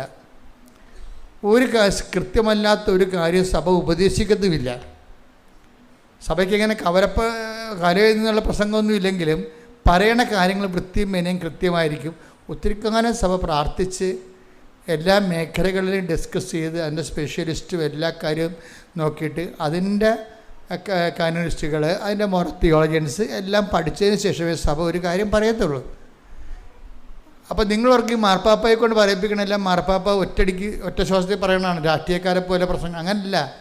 അതെല്ലാം ആ സബ്ജക്റ്റ് വൈസ് അതിന് ശാസ്ത്രജ്ഞന്മാരെ വിളിച്ചിരുത്തി പഠിക്കേണ്ടതാണെങ്കിൽ ശാസ്ത്രജ്ഞന്മാരെ വിളിച്ചിരുത്തി പഠിക്കും. ആ വിഷയങ്ങളെക്കുറിച്ച് അതിൻ്റെ സഭയുടെ നിലപാട് എന്താണെന്ന് നോക്കിയിട്ട് ആ തിരുസംഘത്തിൽ നിന്ന് കൊടുക്കുന്ന നോട്ടാണ് മാർപ്പാപ്പ പറയണത്. ആ മാർപ്പാപ്പ പറയുന്ന കൊണ്ട് തന്നെ വിശ്വാസസംബന്ധമായ കാര്യവും ധാർമ്മികമായ കാര്യങ്ങളും കറക്റ്റായിരിക്കും. കാര്യം അത് ഇരിക്കുന്ന ചെയർ കർത്താവ് അഴിക്കാനും ബന്ധിക്കാനും അധികാരം കൊടുത്ത ചെയർ ഇരുന്നുകൊണ്ടാണ് സഭ കാലഘട്ടത്തെ നയിക്കണത്. അപ്പോൾ അതേസമയം തന്നെ ഇവിടെ എന്ത് സംഭവിച്ചു, ഇവർക്ക് മനസ്സിലായി ആ ലേഡി സ്റ്റാഫിന് അവൾക്ക് ചിലപ്പോൾ കഴിവ് കുറവായിരിക്കും, പക്ഷെ അവൾ ആക്ഷേപിക്കേണ്ട കാര്യമില്ലായിരുന്നു. എല്ലാവർക്കും ഒരുപോലെ കഴിവുണ്ടാവുമോ? എല്ലാവർക്കും ഒരുപോലെ കഴിവുണ്ടാവുമോ? ചില ആൾക്കാർ സ്ലോ ആയിരിക്കും, ചില ആൾക്കാരെല്ലാം പൂർത്തിയായിട്ട് ചെയ്യും, പക്ഷെ സ്ലോ ആയിട്ടേ ചെയ്യത്തുള്ളൂ. ചില ആൾക്കാരെല്ലാം സ്പീഡായിട്ട് ചെയ്യും, പക്ഷേ വൃത്തിമനയില്ലാതെ ചെയ്യത്തുള്ളൂ. മനസ്സിലായില്ലേ? ഇപ്പോൾ പാത്രം കഴുകണ കാര്യം തന്നെ ചില ആൾക്കാർ പടപെടാമെന്ന് കഴുകും, പക്ഷേ നമുക്ക് മടുത്ത് നോക്കുമ്പോൾ മുട്ടയുടെ മണം ഉണ്ടാവും. പക്ഷെ ചില ആൾക്കാർ സമയമെടുത്തേ കഴുകത്തുള്ളൂ, സമയം പോവും, പക്ഷേ വൃത്തിയായിരിക്കും. അപ്പോൾ ഓരോരുത്തരും ഓരോ നേച്ചറാണ്. അപ്പം അതുകൊണ്ട് നമുക്കങ്ങനെ കയറി എല്ലാവരും അങ്ങനെ അടച്ചാക്ഷേപിക്കാൻ അനുവാദം തന്നിട്ടില്ല. ദൈവത്തിൻ്റെ സൃഷ്ടിയാണല്ലോ അതും. അപ്പോൾ അവരെ ആക്ഷേപിക്കുമ്പോൾ ദൈവത്തിനെ ആക്ഷേപിക്കണമല്ലേ, തിരിച്ചല്ലേ വരത്തുള്ളൂ ഈ സംഭവം. അതാണ് വിഷയമേ. ഇപ്പം നമ്മൾ ആരാ, ഇപ്പം പൊട്ടനാണ്, നീ പൊട്ടനാണെന്നങ്ങനെ പറഞ്ഞിട്ട് എന്ത് ചെയ്യും നീ? അപ്പം നീ എങ്ങനെ ബുദ്ധിയുള്ള ആളായി? ദൈവം സൃഷ്ടിച്ചപ്പോൾ ആയതല്ലേ. അവനോട് പൊട്ടനാണ് നീ എന്ന് പറഞ്ഞിട്ട് വല്ല കാര്യമുണ്ടോ? അപ്പം നീ ബുദ്ധിയുള്ള ആളെന്നല്ല പറയണത്. നിന്നെ ബുദ്ധിയുള്ള ആളായിട്ട് സൃഷ്ടിച്ചതും അവനെ പൊട്ടനായിട്ട് സൃഷ്ടിച്ചതും ആളൊന്നും തന്നെയല്ല. പണി നമ്മൾ മറ്റുള്ളവരെ ആക്ഷേപിക്കുമ്പോൾ കൊള്ളണത് ദൈവത്തിന് കിട്ടാണ്. അതാണ് എൻ്റെ അത് വിഷയം വരണത്. അപ്പം അതുകൊണ്ട് തന്നെ വളരെ പാകതയോടുകൂടി മാത്രമേ ദൈവത്തെ അറിഞ്ഞവർ സംസാരിക്കരുത്. അറിയാത്തവർക്ക് എന്തും സംസാരിക്കാം, അവർ കുഴപ്പമില്ല. അവർക്ക് പിന്നെ ഇവിടെ കിടന്നുള്ള ജീവിതമല്ലേ ഉള്ളൂ. അത് കഴിയുമ്പോൾ ചാപ്റ്റർ ക്ലോസ് ചെയ്യത്തില്ലേ. ഇവിടെ ചാപ്റ്റർ ക്ലോസ് ചെയ്യാത്ത ആൾക്കാർ ഇവിടെ സൂക്ഷിച്ച് കൈകാര്യം ചെയ്യേണ്ടത്. അതുകൊണ്ട് ഇവൻ്റെ വിശുദ്ധി നഷ്ടപ്പെട്ട, മറ്റുള്ള ആക്ഷേപിച്ച് ഇവൻ്റെ വിശുദ്ധി പോയി കഴിഞ്ഞപ്പോൾ ഇവൻ്റെ പ്രൊട്ടക്ഷൻ പോയി. ആ വേദന തിരിച്ചു വന്നു കഴിഞ്ഞപ്പോൾ ഉടനെ രാത്രി പോയി കുമ്പസാരിച്ച് ആശീർവാദം മേടിച്ച് പാപക്ഷമം മേടിച്ചു. കർത്താവിൻ്റെ പാപക്ഷമമില്ല. വൈദികൻ അവിടെ ആരാണ്? കർത്താവിൻ്റെ ഒരു ആളായ്മയായിട്ടിരിക്കുകയല്ലേ. ഞങ്ങളൊക്കെ ഒരു മാധ്യമമല്ലേ, കർത്താവിൻ്റെ ഒരു മീഡിയമാണ്. കർത്താവാണ് അതിലൂടെ പ്രവർത്തിക്കുന്ന സഭയെ. അപ്പം ആ അധികാരത്തിലാണ് ഇവൻ്റെ പാപം മോചിച്ച് കിട്ടി. അവനെന്താ വേണ്ടത്? പശ്ചാത്താപം വേണം. അതിനെന്താ ചെയ്യേണ്ടത്? ഇനി ഇങ്ങനെ ആവർത്തിക്കത്തില്ലെന്ന് പറയണം. അതാണ് പ്രശ്നം. ചില കുമ്പസാരക്കാർ ചിലത് ഒക്കാത്തതിൻ്റെ കാരണം എന്തറിയാമോ? പശ്ചാത്താപം ഇല്ല. ഇനി ഇങ്ങനെ ആവർത്തിക്കവില്ലേ നിങ്ങൾക്കറിയത്തില്ല. ഇപ്പോൾ തൽക്കാലം മുട്ടുശാന്തിക്ക് വേണ്ടി അഭ്യാസം കാണിക്കുന്നതാണ്. അതല്ല, ചില ആൾക്കാർക്ക് ഒരു ഒന്നൊന്നര കുമ്പസാരമായിരിക്കും. സങ്കടമുണ്ട്, അത് തെറ്റാണെന്ന് മനസ്സിലായി, ഇനി ഞാനത് ആവർത്തിക്കത്തില്ലെന്ന് കുമ്പസാര കൂടെ വെച്ച് അവൻ സ്വന്തമായിട്ട് ദൈവത്തോട് പറയും. അതിന് വൈദികൻ അവന് ഉപദേശവും ആശീർവാദം കൊടുക്കും. അവൻ ഓക്കെയാവും. അവൻ്റെ രോഗവും കർത്താവ് ഏറ്റെടുക്കും. ഇവൻ കുമ്പസാരിച്ച് ആശീർവാദം മേടിച്ചപ്പോൾ തന്നെ ആ തിരിച്ചു വന്ന വേദന പിന്നെ അപ്രത്യക്ഷമായി. പിന്നെ പറയുകയാണ്, ഇപ്പം 2 കൊല്ലമായി ഇപ്പം ഇന്ന് വരെ ആ വേദന തിരിച്ചു വന്നിട്ടില്ല.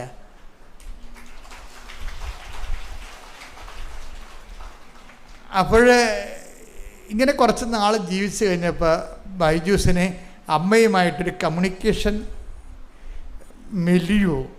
ഒരു കമ്മ്യൂണിക്കേഷൻ സംസർഗ മേഖല രൂപപ്പെട്ട് വന്നു. ഇവർ തമ്മിൽ സംസാരിക്കുന്ന രീതിയിലായി.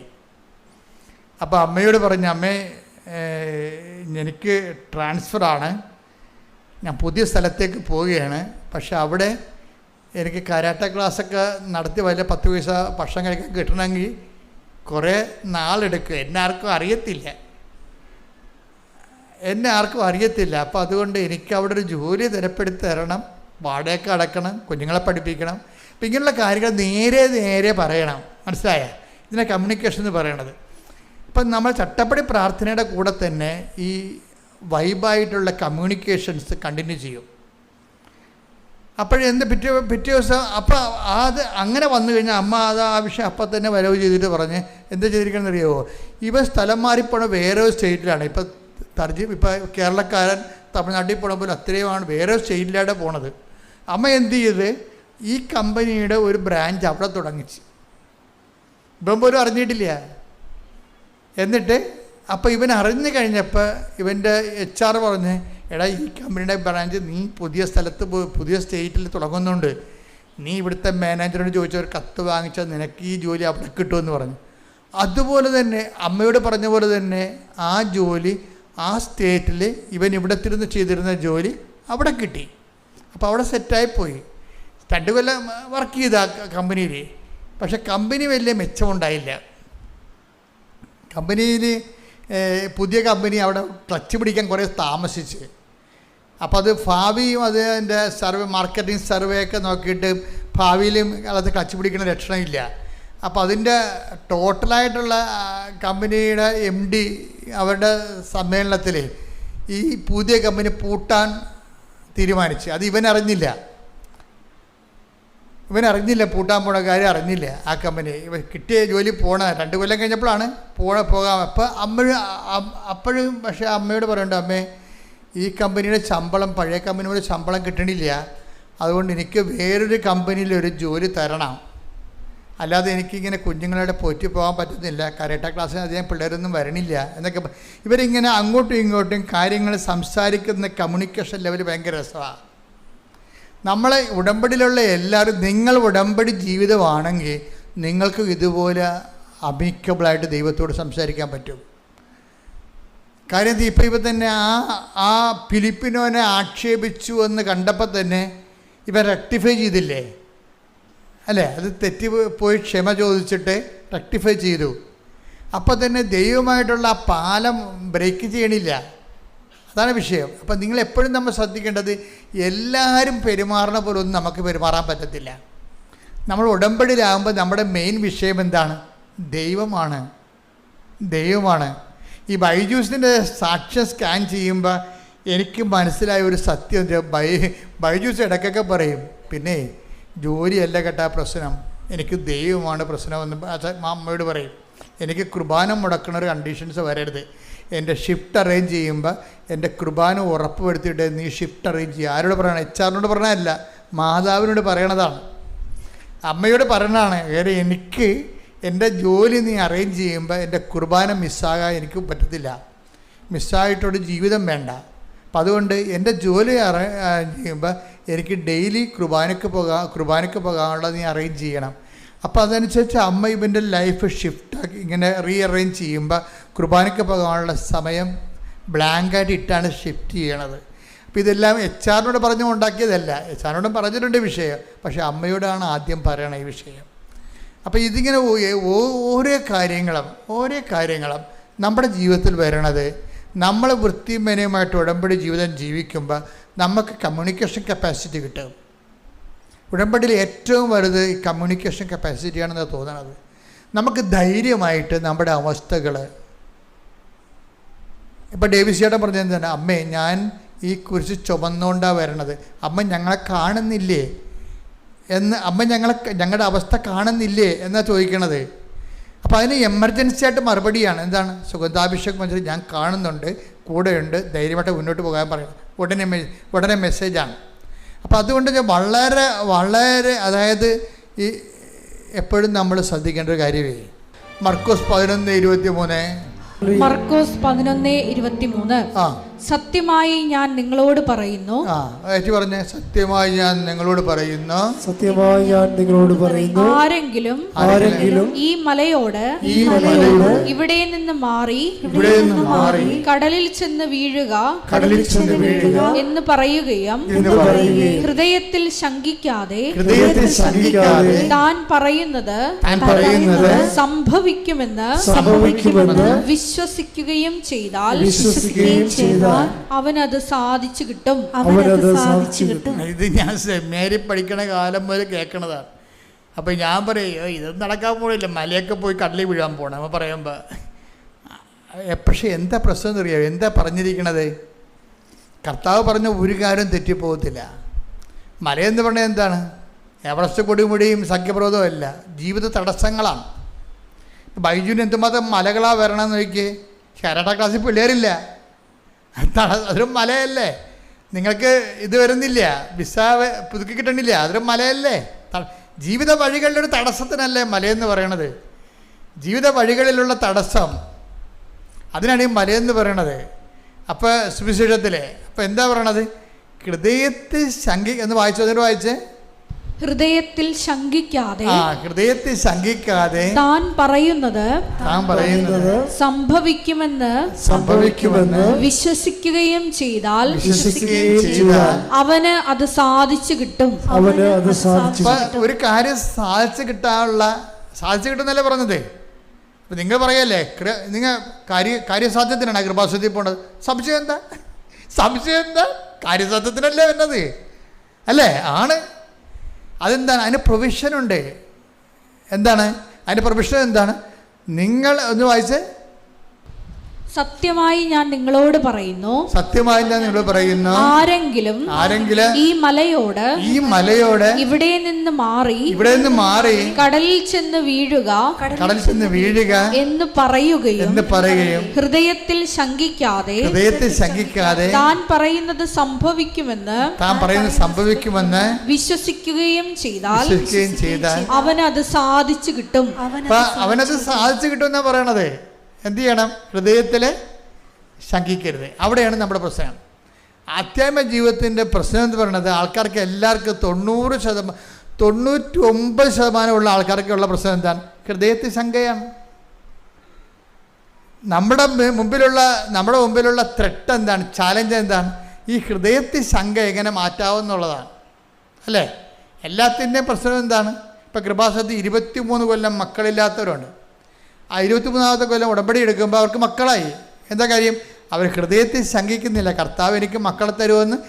23 കൊല്ലവും കണ്ട ഡോക്ടർമാരും ചെയ്ത പരീക്ഷണങ്ങളും എല്ലാം പറഞ്ഞത് നിനക്ക് മക്കളെ കിട്ടത്തില്ലെന്നാണ് പറഞ്ഞത്. അതൊരു മല പോലെ അങ്ങ് വന്ന് നിൽക്കുകയാണ്. ഈ മലയോടാണ് മാറിപ്പോയി കടലിൽ വീഴാൻ പറയണത്. എന്താണ്? ഉടമ്പടി എന്ന് പറയുന്നത് മലകൾ, ജീവിതത്തിൻ്റെ മലകളോട് നമ്മൾ നടത്തുന്ന ജീവിതം കൊണ്ടുള്ള ശാസ്ത്രയാണ് പോയി കടലിൽ വീഴാൻ പറയണത്. എങ്ങനെയാണ്? ഹൃദയത്തിലെ ശങ്കിക്കാതെ. ഇനി ഹൃദയത്തിൽ ശങ്കിക്കാതിരിക്കണമെങ്കിൽ എന്ത് ചെയ്യണം? അവിടെയാണ് പ്രശ്നം. ബുദ്ധിയിലല്ല ശങ്കയുള്ളത്. ബുദ്ധിയിൽ ശങ്കിച്ചാലും കുഴപ്പമൊന്നുമില്ല. ബുദ്ധി കൊണ്ട് നടക്കുക എന്നാണ്, റീസൺ അല്ലേ അവിടെ ഉപയോഗിക്കണത്. അയ്യോ അതെങ്ങനെ നടക്കാനാണ്? നടക്കത്തില്ലല്ലോ. കാര്യം ഒരു സീറ്റേ ഉള്ളൂ. സുവോളജിക്ക് എന്നെക്കാളും എനിക്ക് 90% മാർക്കേ ഉള്ളൂ. ബോട്ടണിക്ക് 99% മാർക്ക് കിട്ടിയ ആളുണ്ട്. അപ്പോൾ അവരെ എടുക്കുക, എന്നെ എടുക്കുക, അത് ന്യായമല്ലല്ലോ എന്നൊക്കെ നമുക്ക് ബുദ്ധി കൊണ്ട് ആലോചിച്ചിട്ട് നമുക്ക് വേണമെങ്കിൽ അണ്ടർ എസ്റ്റിമേറ്റ് ചെയ്യാം. പക്ഷെ ബുദ്ധിയുടെ വിഷയം വിശ്വാസത്തിൽ വരുന്നില്ല. ഹൃദയത്തിൽ എന്താ ഈശോ പറഞ്ഞത്? ബുദ്ധി ശങ്കിക്കാതെ എന്നല്ല പറയണത്. ബുദ്ധി ശങ്കിക്കാൻ 100,000 കാര്യമുണ്ട്. ബൈബിൾ വർക്കൗട്ട് ചെയ്യണത്, ഉടമ്പടി വർക്കൗട്ട് ചെയ്യണത് ബുദ്ധിയുമായിട്ടുള്ള സംഭവമാണ്. ബുദ്ധി എന്ന് പറഞ്ഞാൽ മെറിറ്റിൻ്റെ വിഷയമാണ്. ഒരാൾക്ക് 90 ഒരാൾക്ക് 99 ആണെങ്കിൽ മെറിറ്റല്ലേ പറയാം. അപ്പോൾ ഉടമ്പടി എന്താ സംഭവിച്ചിരിക്കുന്നത്? നോട്ട് ബൈ മെറിറ്റാണ്, ബട്ട് ബൈ ഗ്രേസ്. അതാണ് ഹൃദയം പറയണതിൻ്റെ കാര്യം. അതാണ് ഹൃദയം പറയണത്. കർത്താവിൻ്റെ കൃപ നിങ്ങളുടെ ആത്മാവിൻ്റെ കൂടെ ഉണ്ടാകട്ടെ എന്നല്ലേ പറയണത്. Take the bed of God. Galatia 6:18 നമ്മുടെ കർത്താവായ യേശുക്രിസ്തുവിന്റെ കൃപ നിങ്ങളുടെ ആത്മാവിനോട് കൂടെ ഉണ്ടായിരിക്കട്ടെ. കൃപ നിങ്ങളുടെ ബുദ്ധിയുടെ കൂടെ ഉണ്ടായിരിക്കട്ടെ എന്നാണ് പറയണത്. അല്ല, ഹൃദയത്തിൻ്റെ കൂടെയാണ് കൃപ ഉറക്കിക്കുന്നത്. നോട്ട് ബൈ മെറിറ്റ് എന്ന് പറഞ്ഞു കഴിഞ്ഞാൽ not by intellect, but by grace. അവിടെ വിഷയം. ഇപ്പം ഇവിടെ എന്താ 11:23 പറയണത്? ഹൃദയത്തിൽ ശങ്കിക്കാതെ ഇവിടെ നിന്ന് മാറുക എന്ന് പറഞ്ഞാൽ, കടലിൽ പോയി വീഴുക എന്ന് പറഞ്ഞാൽ അത് അനുസരിക്കുക തന്നെ ചെയ്യും. അപ്പം ഹൃദയത്തിൽ ശങ്കിക്കാതിരിക്കണമെങ്കിൽ എന്ത് ചെയ്യണം? ഹൃദയത്തിൽ ശങ്കിക്കാതിരിക്കണം എന്നുണ്ടെങ്കിൽ ഹൃദയത്തെയാണ് നമ്മൾ ഉടമ്പടിയിൽ നമ്മൾ ഫോക്കസ് ചെയ്യണത്. ഹൃദയത്തെ എങ്ങനെ ഫോക്കസ് ചെയ്യണത്? സംശയങ്ങൾ എങ്ങനെയാണ് മാറണത്? ഹൃദയത്തിൽ സംശയിക്കാതെ അല്ലേ. സംശയങ്ങൾ എങ്ങനെയാണ് മാറണത്? സ്നേഹം എല്ലാം വിശ്വസിക്കുന്നു. കണ്ട സംഭവം ഉണ്ടല്ലേ? അതാണ് വിഷയം. ഹൃദയത്തിൽ ശങ്കിക്കാതിരിക്കണമെന്നുണ്ടെങ്കിൽ 1 Corinthians 13:7 വർക്കൗട്ട് ചെയ്യണം. എടുത്ത് 1 Corinthians 13:7. സ്നേഹം സകലതും സഹിക്കുന്നു. പറഞ്ഞേ. സ്നേഹം സകലതും സഹിക്കുന്നു, സകലതും വിശ്വസിക്കുന്നു, സകലതും പ്രത്യാശിക്കുന്നു, സകലത്തെയും അതിജീവിക്കുന്നു. അപ്പൊ സ്നേഹമാണ് വിഷയം. ഹൃദയത്തിൽ ശങ്കിക്കാതിരിക്കുന്നതിന് കാരണം എന്താണ്? സ്നേഹം ഡെവലപ്പ് ചെയ്തെടുക്കണം. ഇതുകൊണ്ടാണ് ഉടമ്പടിയിൽ ഉപവി പ്രവർത്തനങ്ങൾ ഒത്തിരി ഉള്ളത്. അപ്പോൾ ഉടമ്പടി പ്രവർത്തനങ്ങൾ ചെയ്യുമ്പോൾ അച്ഛൻ പറഞ്ഞു ഉടമ്പടി എടുത്തതാണ് ഞങ്ങൾ അതുകൊണ്ടാണ് ചെയ്യുന്നത് പറയരുത്. അവിടെയാണ് നിങ്ങൾക്ക് പ്രശ്നം വരുന്നത്. നിങ്ങളിതെല്ലാം ചെയ്യുന്നുണ്ട് വൃത്തിമനമായിട്ട്. ഉപവി ചെയ്യുന്നുണ്ട്, ഓർഫനേജിൽ പോകുന്നുണ്ട്, ദാനധർമ്മം ചെയ്യുന്നുണ്ട്, കുഞ്ഞുങ്ങൾക്ക് ഉടുപ്പ് കൊടുക്കുന്നുണ്ട്, ഭക്ഷണമില്ലാതെ ഭക്ഷണം കൊടുക്കുന്നുണ്ട്, സഹായിക്കുന്നുണ്ട്, എല്ലാ പണിയും നിങ്ങൾ ചെയ്യുന്നുണ്ട്. പക്ഷേ നിങ്ങളുടെ വിസ പുതുക്കി കിട്ടാനാണ്. അതാണ് കുഴപ്പം. മനസ്സിലായില്ലേ? വിസ ഞാൻ ഏത് ഓർഫനേജിലാ മണ്ണാങ്കട്ടെ നരകത്തിലാ വേണേ പോയേക്കാം, എൻ്റെ വിസ ഒന്ന് പുതുക്കി തന്നാൽ മതി. അപ്പം ആരോടാണ് സ്നേഹം? വിസയുടെ സ്നേഹം. എന്നുവെച്ചാൽ നമ്മുടെ തന്നെയാണ്. ദൈവത്തിന് അവിടെ റോളില്ല. നമുക്ക് പറ്റുന്ന ഒരു അബദ്ധം അതാണ്. എന്തുകൊണ്ടാണ് വ്യക്തികൾ ദൈവസ്നേഹത്തെ വളരാത്തതിൻ്റെ കാരണം, അവർ ദൈവത്തിനെ അല്ല സ്നേഹിക്കണത്. അവരിങ്ങനെ ഉപപ്രവർത്തനങ്ങൾ ചെയ്യും, പത്രങ്ങൾ കൊടുക്കും, വെയിൽ കൊള്ളും, മഴ കൊള്ളും, ദാനധർമ്മം ചെയ്യും. എല്ലാം എന്തിനാണ്? വിസ പുതുക്കി കിട്ടാനോ, മക്കളുണ്ടാകാനോ, കല്യാണം കെട്ടാനോ, വസ്തു വിൽക്കാനോ, ജപ്തി മാറാനോ ഒക്കെയാണ്. എൻ്റെ മക്കൾ ഇതൊക്കെ നടക്കട്ടെ, പക്ഷെ നിങ്ങൾ അതുമായിട്ട് കെട്ടിച്ചാടരുത്. നിങ്ങളെന്ത് ചെയ്യണം? നിങ്ങൾ ചെയ്യുന്നതിന് എല്ലാത്തിനും വേറെ അക്കൗണ്ടിലോട്ട് മാറ്റണം. അത് ഏത് അക്കൗണ്ടാണ്? ഞാൻ ഇതുവഴി എൻ്റെ ദൈവത്തെ സ്നേഹിക്കുന്നു. Got the point. നമ്മുടെ വിഷയം എന്താണ്? ഹൃദയത്തെ ശങ്കിക്കാതെ ഹൃദയത്തെ എങ്ങനെ ദൈവസ്നേഹത്തെ വളർത്താൻ പറ്റുമെന്ന് ചോദിച്ചാൽ അതിൻ്റെ ഉത്തരം, നമ്മൾ ചെയ്യുന്ന എല്ലാ ഉപവിപ്രവർത്തനങ്ങളും സുവിശേഷ വേലകളും നമ്മുടെ വിഷയത്തിന് വേണ്ടി മാത്രമല്ല, നമ്മുടെ വിഷയത്തിന് വേണ്ടിയല്ല, ദൈവമായിരിക്കണം നമ്മുടെ വിഷയം. മനസ്സിലായി? ഇതാണ് ബൈജു ഈ ലെവലിലോട്ട് അങ്ങോട്ട് വളരുകയാണ്. ബൈജു മാതാവിനെ കണ്ടപ്പോൾ മാതാവിനോട് പറഞ്ഞത്, അമ്മേ കാര്യങ്ങളൊക്കെ ശരിയാണ്, എനിക്ക് ജോലിയുണ്ടോ ഇല്ലാതിരിക്കുകയോ അതൊക്കെ അമ്മയുടെ പ്രശ്നമാണ്, എൻ്റെ പ്രശ്നം കുർബാനയാണെന്ന് പറയും. അതാ അപ്പോൾ എന്താ വിഷയം? അവൻ്റെ വിഷയം എന്താണ്? അവൻ്റെ വിഷയം കുർബാനയാണെന്ന്. എനിക്ക് കർത്താവിൻ്റെ ആലയത്തിൽ വരികയും എനിക്ക് കുർബാന കൂടുകയും ചെയ്യണം. അപ്പോൾ ആ വിഷയം ആരായി? അവൻ്റെ വിഷയം എന്തായി? അവൻ്റെ വിഷയം കരാട്ടയല്ല, അവൻ്റെ വിഷയം കമ്പനിയല്ല, അവൻ്റെ വിഷയം വരുമാനമല്ല. പിന്നെ എന്താണ്? ദൈവമാണ് വിഷയം. മനസ്സിലായില്ലേ? ദൈവമാണ് വിഷയം. അപ്പം ദൈവസ്നേഹം വർദ്ധിച്ച് നമ്മുടെ വിഷയം എന്നുള്ളത് വിട്ടിട്ട് ദൈവം തന്നെയാണ് നമ്മുടെ വിഷയം എന്നുള്ള ഒരു ട്രാൻസിഷൻ ഇവിടെ സംഭവിക്കണം. അതാണ് ഉടമ്പടിയുടെ വിജയം എന്ന് പറയുന്നത്. പ്രാർത്ഥിക്കുക, കർത്താവായ ദൈവമേ, എൻ്റെ വിഷയത്തെക്കാൾ ദൈവം തന്നെയാണ് എൻ്റെ വിഷയമായി മാറുന്ന ഉടമ്പടി അഭിഷേകത്തിലേക്ക് എന്നെ ഉയർത്തണമേ. ശ്രദ്ധിക്കട്ടെ. ഹല്ലേലൂയ, ഹല്ലേലൂയ, ഹല്ലേലൂയ, ആരാധന. ദൈവപിതാവേ നന്ദി, ദൈവപിതാവേ മഹത്വം, ദൈവപിതാവേ ആരാധന.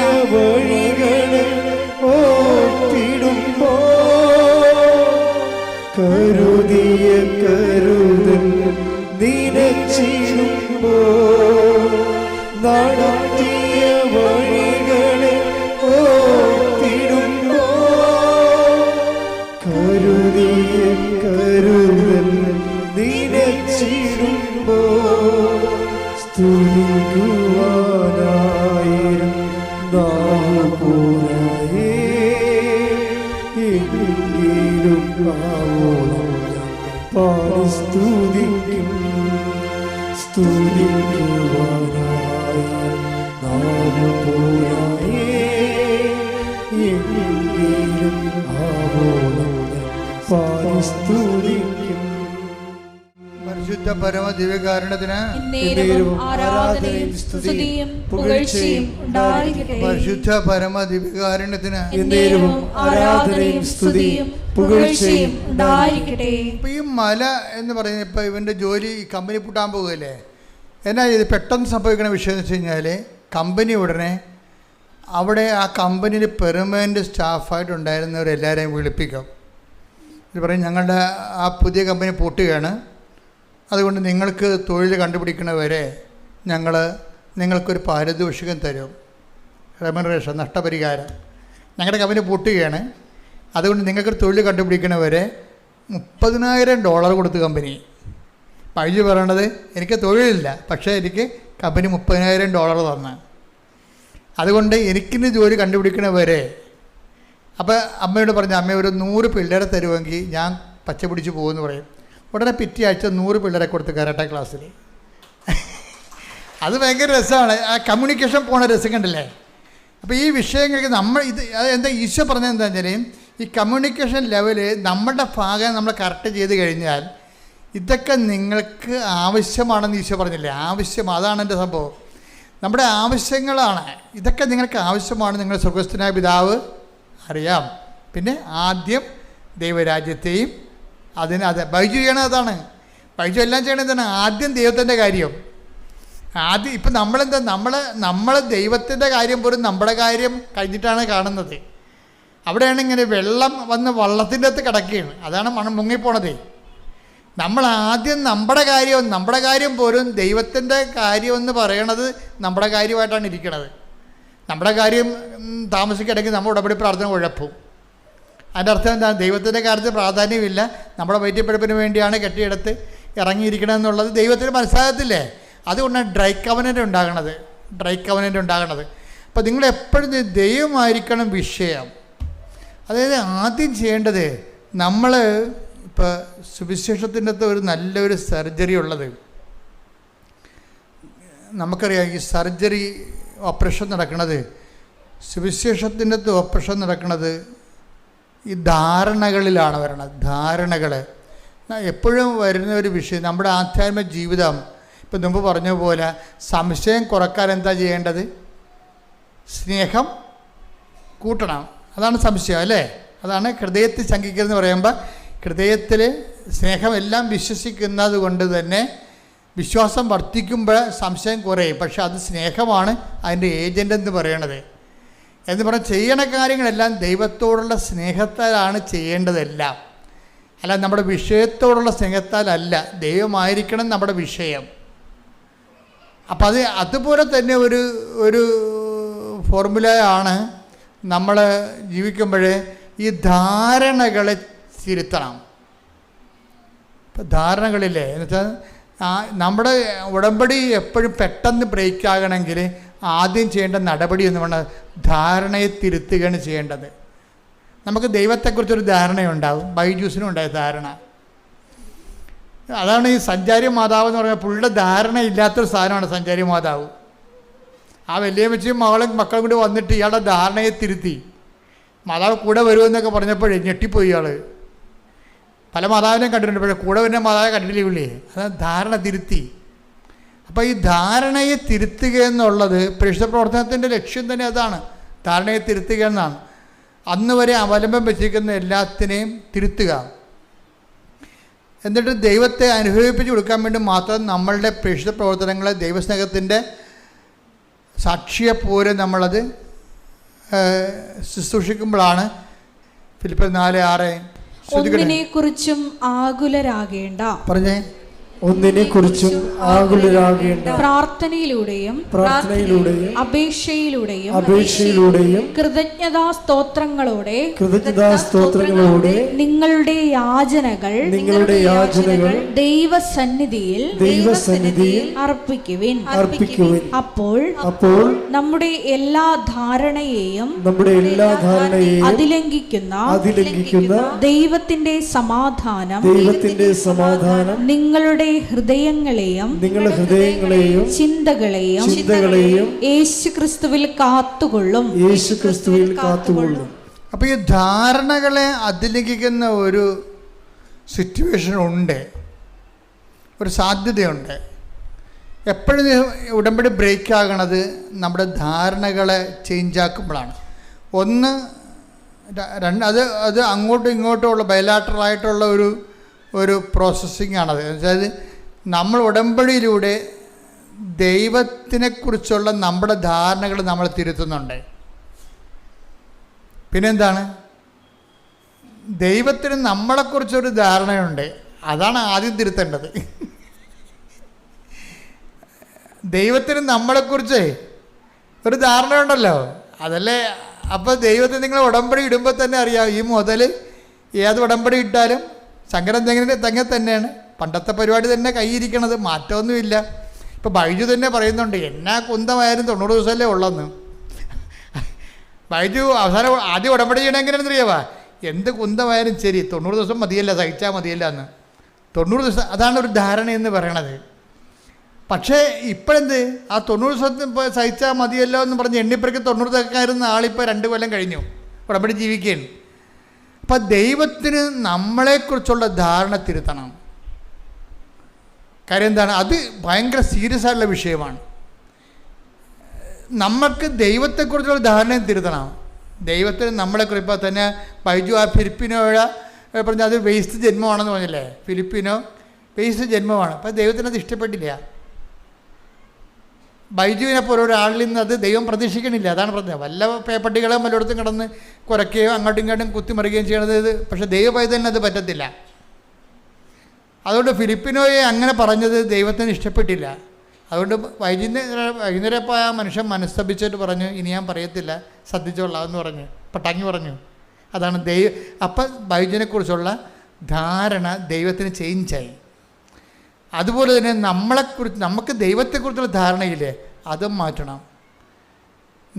അത് എപ്പോഴും ഏറ്റവും സീരിയസ് ആയിട്ടുള്ള ഇതിൻ്റെ അകത്ത് റിസ്ക് പിടിച്ച പരിപാടി എന്ന് പറയണത് നമ്മളെക്കുറിച്ചുള്ള ദൈവത്തിൻ്റെ ധാരണ മാറ്റണം. ഉടമ്പടി കൊണ്ട് ഉദ്ദേശിക്കുന്നത് അതാണ്. സത്യം പറഞ്ഞാൽ നിങ്ങൾ ഓർക്കും ഉടനടി പരിഹാരമാണ്, ഉടമ്പടി പരിഹാരം നടക്കും. പക്ഷെ അതിൻ്റെ ലക്ഷ്യം അത് മാത്രമല്ല. നമ്മളെക്കുറിച്ചുള്ള ദൈവത്തിൻ്റെ ധാരണകൾ നമ്മൾ ചേഞ്ച് ആക്കണം. നമ്മുടെ നിലപാടിലൂടെ, നയത്തിലൂടെ, സമീപനത്തിലൂടെ. അത് നമ്മളെക്കുറിച്ച് ദൈവത്തിനുള്ള ധാരണ. ഇപ്പം നിങ്ങൾ 1 തെസ്സലോനിക്കൻസ് 5:16 എടുത്ത് എപ്പോഴും സന്തോഷത്തോടെ ഇരിക്കുവിൻ. തന്നെയല്ലേ അത്. ഫിലിപ്പിയർ 4:6 തന്നെ അത് എന്താണ് പറഞ്ഞേ? എപ്പോഴും സന്തോഷത്തോടെ ഇരിക്കുവിൻ, ഇടവിടാതെ പ്രാർത്ഥിക്കുവിൻ, എല്ലാ കാര്യങ്ങളിലും നന്ദി പ്രകാശിക്കുവിൻ. ഇതാണ് യേശുക്രിസ്തുവിൽ നിങ്ങളെ സംബന്ധിച്ചുള്ള ദൈവഹിതം. അപ്പൊ ദൈവത്തിന്റെ ധാരണ ഇതാണ്. നമ്മളെ സംബന്ധിച്ചിടത്തോളം ദൈവത്തിൻ്റെ ധാരണയുണ്ട്. ആ ധാരണയിലേക്ക് നമ്മൾ വളർന്നു വരണം. പിടിയാ, നമ്മളെ സംബന്ധിച്ചിടത്തോളം ദൈവത്തിന് ഒരു ചാർട്ടേഡ് ആയിട്ടുള്ള ധാരണയുണ്ട്. എന്തൊക്കെയാണ്? എപ്പോഴും സന്തോഷത്തോടെ ഇരിക്കണം. അതാണ് വിഷയം. മനസ്സിലായില്ലേ? പിന്നെന്താണ്? ഇടതടവില്ലാതെ പ്രാർത്ഥിക്കണം. പിന്നെന്താണ്? എല്ലാ കാര്യങ്ങളിലും കൃതജ്ഞത പ്രകാശിപ്പിക്കണം. ഇപ്പം നീറ്റിൻ്റെ പരീക്ഷയ്ക്ക് തോറ്റാലും ഇട്ടാ പോലെ വീട്ടിൽ കിടന്നിട്ട് അമ്മയുമ്പോൾ ഞാൻ പള്ളിയിലും വരണില്ല, ഒരു പട്ടാക്കാരെയും കാണുന്നില്ലെന്നൊക്കെ പറഞ്ഞുകൊണ്ട് കിടക്കല്ലേ. ആ പിശാചികളൊക്കെ അങ്ങനെ തന്നെ കിടന്ന ഒരു പ്രശ്നമൊന്നുമില്ല. കാര്യം ഇന്നത്തെ സുവിശേഷത്തിലുണ്ടേ എല്ലാവർക്കും നിത്യജീവൻ പറഞ്ഞിട്ടില്ലെന്ന്. ആ നിത്യജീവിതത്തെക്കുറിച്ച് പറഞ്ഞപ്പോൾ ഞാൻ ഞെട്ടിപ്പോയി. ഞാൻ അപ്പുറത്തിരിപ്പുണ്ടായിരുന്നു അവിടെ. ഇന്ന് സുവിശേഷം വായിച്ചതാണ്. ഇത് നിത്യജീവന് വേണ്ടി നിയോഗിക്കപ്പെട്ടവരെന്ന്. Take the bed up. ശ്രദ്ധിക്കട്ടെ. ഹല്ലേലൂയ, ഹല്ലേലൂയ, ഹല്ലേലൂയ. അപ്പോസ്തല പ്രവർത്തനങ്ങൾ 13-ാം അധ്യായം 47-48 തിരുവചനങ്ങൾ. ഇതിനകത്ത് മുഴുവനും ചതിയാണ്. ചതിയെന്ന് വെച്ച് കഴിഞ്ഞാൽ വിശുദ്ധമായ ഒരു, അതായത് നമ്മൾ ഈ എല്ലാവരും രക്ഷപ്പെടണമെന്നൊക്കെ ദൈവം ആഗ്രഹിക്കുന്നുണ്ട്, ഇല്ലേ? അങ്ങനെ ഒരു വചനമുണ്ട്, എല്ലാം രക്ഷപ്പെടണമെന്നുണ്ട്. പക്ഷേ എല്ലാം രക്ഷപ്പെടുക. എല്ലാ മക്കളും IAS കിട്ടണമെന്ന്, ഡോക്ടർമാരാണെന്ന്, എഞ്ചിനീയർമാരാണെന്നൊക്കെ അപ്പന്മാർ ആചരിക്കുന്നുണ്ട്. ചില അണ്ണന്മാർ പോയി കഞ്ചാവ് പിടിച്ചതിന് അപ്പന്മാരെന്ത് ചെയ്യാനാ? പിടിയിട്ടില്ലേ? ചിലന്മാർ പഠിക്കാൻ വിട്ടപ്പോഴേ അവിടെ ബാംഗ്ലൂരിൽ അവിടെ ലാൽ ബാഗിലൊക്കെ കറങ്ങിടക്കുകയാണ് കണ്ട പെൺപിള്ളേരുമായിട്ട്. അതിന് അപ്പനെന്ത് ചെയ്യാനാ? അപ്പനെ എല്ലാവരും രക്ഷപ്പെടണമെന്ന് ആഗ്രഹമുണ്ട്, പക്ഷെ മക്കളെ സമ്മതിക്കണ്ടേ? മനസ്സിലായില്ലേ? ഇതുപോലെ എപ്പോഴും നമ്മൾ ശ്രദ്ധിക്കണം. ദൈവത്തിന് ഒരു ധാരണയുണ്ട്. ആ ധാരണയ്ക്കൊപ്പം വളർന്നുകൊള്ളാമെന്നാണ് ഈ ഉടമ്പടി പറയണത്. ദൈവത്തിൻ്റെ ധാരണ എന്താണ്? 5:16 ദൈവത്തിൻ്റെ ധാരണ. എന്താ ദൈവത്തിൻ്റെ ധാരണ? എപ്പോഴും സന്തോഷത്തോടെ ഇരിക്കണം. നീറ്റിൽ മാർക്ക് കുറഞ്ഞു പോയാലും അടുത്ത പോലെ എഴുതിയെടുക്കാമെന്ന് പറഞ്ഞ് നമ്മൾ സന്തോഷമായിരിക്കണം. അല്ലെങ്കിൽ ഞാൻ നല്ലവണ്ണം പഠിച്ചതാണ്, പിന്നെ ചിലർക്ക് മസിൽ പിടിക്കത്തില്ലേ, പഠിക്കാത്തവരൊക്കെ എഴുതിപ്പോയി നീറ്റിൻ്റെ പരീക്ഷയ്ക്ക് എന്തോ കുഴപ്പമുണ്ടായിട്ട് അമ്മ അട്ടിമറി കാണിച്ചിട്ടുണ്ട്. ചില ആൾക്കാർ ക്വസ്റ്റ്യൻ ചോർത്തി കിട്ടി. വെറുതെയാണ് ഇവളുടെ കഴിവുകേട്. വീട്ടിൽ മുമ്പ് ഇവിടെ കൊച്ചാകാതിരിക്കാൻ വേണ്ടി പരീക്ഷയും സംവിധാനങ്ങളെല്ലാം കുറ്റം പറഞ്ഞാണ്. ഒരു കഥയുമില്ല. ഇങ്ങനെയുള്ള പരിപാടികളെല്ലാം എത്ര കാലം ദൈവം കണ്ടിട്ടുള്ളതാണ്. നിങ്ങൾ ഓന്തോടിയ വെയിൽ വരെ നിങ്ങളുടെ പരാജയങ്ങളുണ്ടെങ്കിൽ അതിനെ അക്സെപ്റ്റ് ചെയ്യണം. അല്ലാതെ ഉടനെ ഞാനേ ഈ വിചാരം കൊണ്ടും വാക്കുകൊണ്ടും പ്രവൃത്തി കൊണ്ടും വന്നില്ല. വിചാരത്താലും വാക്കാലും പ്രവർത്തിയാലും. അപ്പം ഞങ്ങളുടെ കപ്പേരത്ത് അത് വാക്കാലം എന്ന് പറയുമ്പോൾ വക്കാലം എന്നായി പോവും. അപ്പോൾ അത് കെട്ടിത്തൂക്കണ കാര്യം വല്ലതും ആയിരിക്കുമെന്ന്.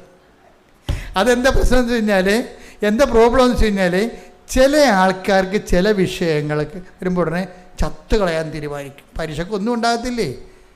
ഒന്നും ഉണ്ടാകത്തില്ല. ആ പരീക്ഷ 5 മാർക്ക് കുറഞ്ഞു പോയതായിരിക്കും. അത് അടുത്ത പോലെ എഴുതിയെടുക്കാം. അതുകൊണ്ടാണ് അവരുടെ ആവശ്യമില്ലാത്ത നിരാശ ഉണ്ടാണത്. എപ്പോഴും നമ്മൾ ശ്രദ്ധിക്കേണ്ട ഒരു വിഷയം വെച്ചാൽ, ദൈവം ഇതൊന്നും അക്സെപ്റ്റ് ചെയ്യണില്ല. എന്താ പറയണത്? നീ തോറ്റാലും മാർക്ക് കുറഞ്ഞാലും നിൻ്റെ കൂടെ നിൽക്കുന്ന സ്വിറ്റ്സർലൻഡിലേക്ക് പോയാലും നീ എന്ത് ചെയ്യണം? എപ്പോഴും സന്തോഷത്തോടെ ഇരിക്കണം. അതാണ് വിഷയം. ദൈവ പൈതലാണ് നീയെങ്കിൽ എപ്പോഴും സന്തോഷത്തോടെ ഇരിക്കണം. പിന്നെ എന്താണ്? എന്തെല്ലാം ഇടതടവില്ലാതെ പ്രാർത്ഥിക്കണം. എന്താ കാര്യത്തിലറിയാവോ? നീ നടക്കേണ്ട വഴി കൃത്യമായിട്ടും ദൈവത്തിൻ്റെ കൈവെള്ളം എഴുതി വെച്ചിരിക്കുക. I have carved out in my പോ. എന്ത് രസമാണ് കേൾക്കാൻ. ഞാൻ നിന്നെ എൻ്റെ ഉള്ളം കയ്യിൽ ഇങ്ങനെ കൊത്തി വെച്ചിരിക്കുകയാണെന്നാണ്. നീ നടക്കേണ്ട വഴി നിൻ്റെ മുഖത്ത് നോക്കി ഞാൻ പറയുമെന്ന്. അപ്പോൾ മുഖത്ത് നോക്കണമെന്നുണ്ടെങ്കിൽ എന്താണ്? കയ്യിലിങ്ങനെ കൊത്തി വെച്ചിരിക്കുകയല്ലേ. ഇൻറ്റിമസിയാണ് പറയണത്. ദൈവമായിട്ട് കമ്മ്യൂണിക്കേറ്റീവ് ഇൻറ്റിമസി ഉണ്ടായിക്കഴിഞ്ഞാൽ ദൈവം തന്നെ നമ്മളെ വഴി നടത്തിക്കൊണ്ടിരിക്കും. ഇപ്പോൾ വെറുതെ എന്താ പറഞ്ഞത്, അമ്മേ കുഞ്ഞുങ്ങളെ വളർത്തണ്ടേ, കരാട്ട സ്കൂളിൽ പിള്ളേരല്ല കേട്ടാ ജീവിക്കണ്ടേന്ന് ചോദിച്ചപ്പോൾ എന്താ പറഞ്ഞത്? $30,000 എടുത്ത് കൊടുത്തേക്ക്. $30,000 അവിടെ അവർ മാത്രം കിട്ടിയിട്ടുള്ളൂ. അതാണ് രസം. അപ്പോൾ എന്ന് വെച്ചാൽ ഓരോരുത്തൻ്റെ കാര്യങ്ങളെക്കുറിച്ചും ദൈവത്തിന് കൃത്യതയുണ്ട്. നമ്മൾ എപ്പോഴും ദൈവഹിതം എന്താണെന്ന് നോക്കണം. ദൈവഹിതം എന്താ? ദൈവത്തിന് നമ്മളെക്കുറിച്ചുള്ള ധാരണയാണ് ദൈവഹിതം. എന്താണ്? എപ്പോഴും സന്തോഷത്തോടെ ഇരിക്കണം. ഇപ്പോൾ എനിക്ക് കുറച്ച് ഡിസീസൊക്കെ ഉണ്ട്. പക്ഷേ നിങ്ങൾ എൻ്റെ ഈ കൂടെയുള്ളതല്ലേ ഈ ജോമോളും അച്ഛനുമൊക്കെ, അവർ എന്നെ ഈ കാര്യത്തിൽ ദുഃഖിച്ച് കണ്ടിട്ടുണ്ടാവില്ല. എപ്പോഴും കണ്ടത്തില്ല. ഞാൻ ഭയങ്കര സ്മാർട്ടാണ്. അത് ഇപ്പം തന്നെ ചുമയൊക്കെ പിടിച്ച് രാത്രി ആവിയൊക്കെ പിടിച്ചുകൊണ്ടിരിക്കുകയായിരുന്നു. കാര്യം ഇവിടെ നിന്ന് വേർത്തിട്ട് ബനിയം വരെ അകത്തുകൊണ്ട് പിഴിഞ്ഞിട്ട് ബനിയത്തകത്തോട്ട് വെള്ളം അകത്ത് കയറിയിട്ട് രാത്രി പനിയായിരുന്നു. അപ്പോൾ എനിക്ക് ഇത്തിരി പേടിയായിരുന്നു. ഇന്ന് ഇങ്ങനെ സ്വരമൊക്കെ പോവും, വല്ല കുഴപ്പം ഉണ്ടാകുന്നൊക്കെ പേടിയായിരുന്നു. പക്ഷേ എന്തായാലും ഞാൻ ഹാപ്പിയാണ്. ഇപ്പോൾ ജീവിതത്തിൽ ഇങ്ങനെയൊക്കെ കുറേ സംഭവങ്ങളൊക്കെ വരുമ്പോഴും നമ്മളോട് എന്താ പറഞ്ഞിരിക്കണത്? എപ്പോഴും സന്തോഷത്തിലിരിക്കുക. പിന്നെന്താണ്? ഇടതരമില്ലാതെ പ്രാർത്ഥിക്കുക. പിന്നെന്താണ്?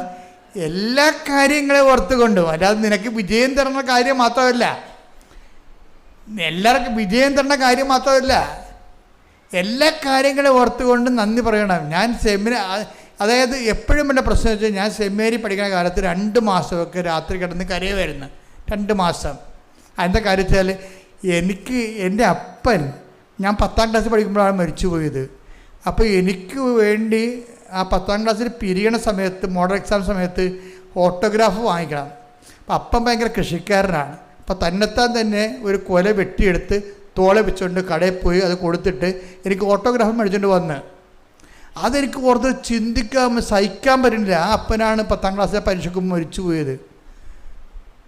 അപ്പോഴും എനിക്ക് നോബഡി, ഞാൻ ഒറ്റയ്ക്കൊരു കളസ കൊടുത്താണ് സെമിനാരിൽ പോയി ചേരണത്. അപ്പോൾ അതുകൊണ്ട് അപ്പനെക്കുറിച്ച് ഓർക്കുമ്പോൾ എനിക്ക് സഹിക്കാനാവാത്ത വേദന വരും എപ്പോഴും. പിന്നെയാണ് ഞാൻ ഓർക്കുന്നത്, അപ്പൻ ജീവിച്ചിരുന്നെങ്കിൽ തീർച്ചയായിട്ടും എന്നെ ഇടവക വൈദ്യനായിട്ട് വിടത്തില്ല. അപ്പന് ഈ ഇടവക വൈദ്യനായിട്ട് ഭയങ്കര ഗുസ്തിയായിരുന്നു ആദ്യകാലം പോലെ. അപ്പോൾ എന്നോട് എപ്പോഴും പറയും, റിലീജിയസാണ് നല്ലത്, നീ റിലീജിയസിന് പോയാൽ മതി എന്ന്. അപ്പോൾ ഞാനതനുസരിച്ച് റിലീജിയസിന് പോകാൻ വേണ്ടി തന്നെയാണ് ഒരുങ്ങി നടന്നത്. പക്ഷെ കർത്താവ് പറഞ്ഞത് ഈ രൂപത ജീവിക്കണതും റിലീജിയസ് തന്നെയാണ്. നമ്മൾ എവിടെ ആയിരിക്കുന്നു എന്നല്ല പ്രശ്നം, നമ്മൾ എന്തായിരിക്കുന്നു എന്നാണ് പ്രശ്നം. സ്ഥലത്തിനല്ല പ്രശ്നം, സംവിധാനത്തിനല്ല പ്രശ്നം. ഏത് സംവിധാനത്തിൽ പോയാലും ദൈവത്തിൻ്റെ ഹിതം, ദൈവത്തിനൊരു ധാരണയുണ്ട് നമ്മളെക്കുറിച്ച്. അപ്പോഴെന്നാ പറ്റിയത്? ഇപ്പോഴേക്ക് തോന്നുന്നത് എന്താണ്? അപ്പൻ വലിയ കിടപ്പൊന്നും ഇല്ലാതെ നേരത്തെ കർത്താവിൻ്റെയൊക്കെ പോയില്ലേ?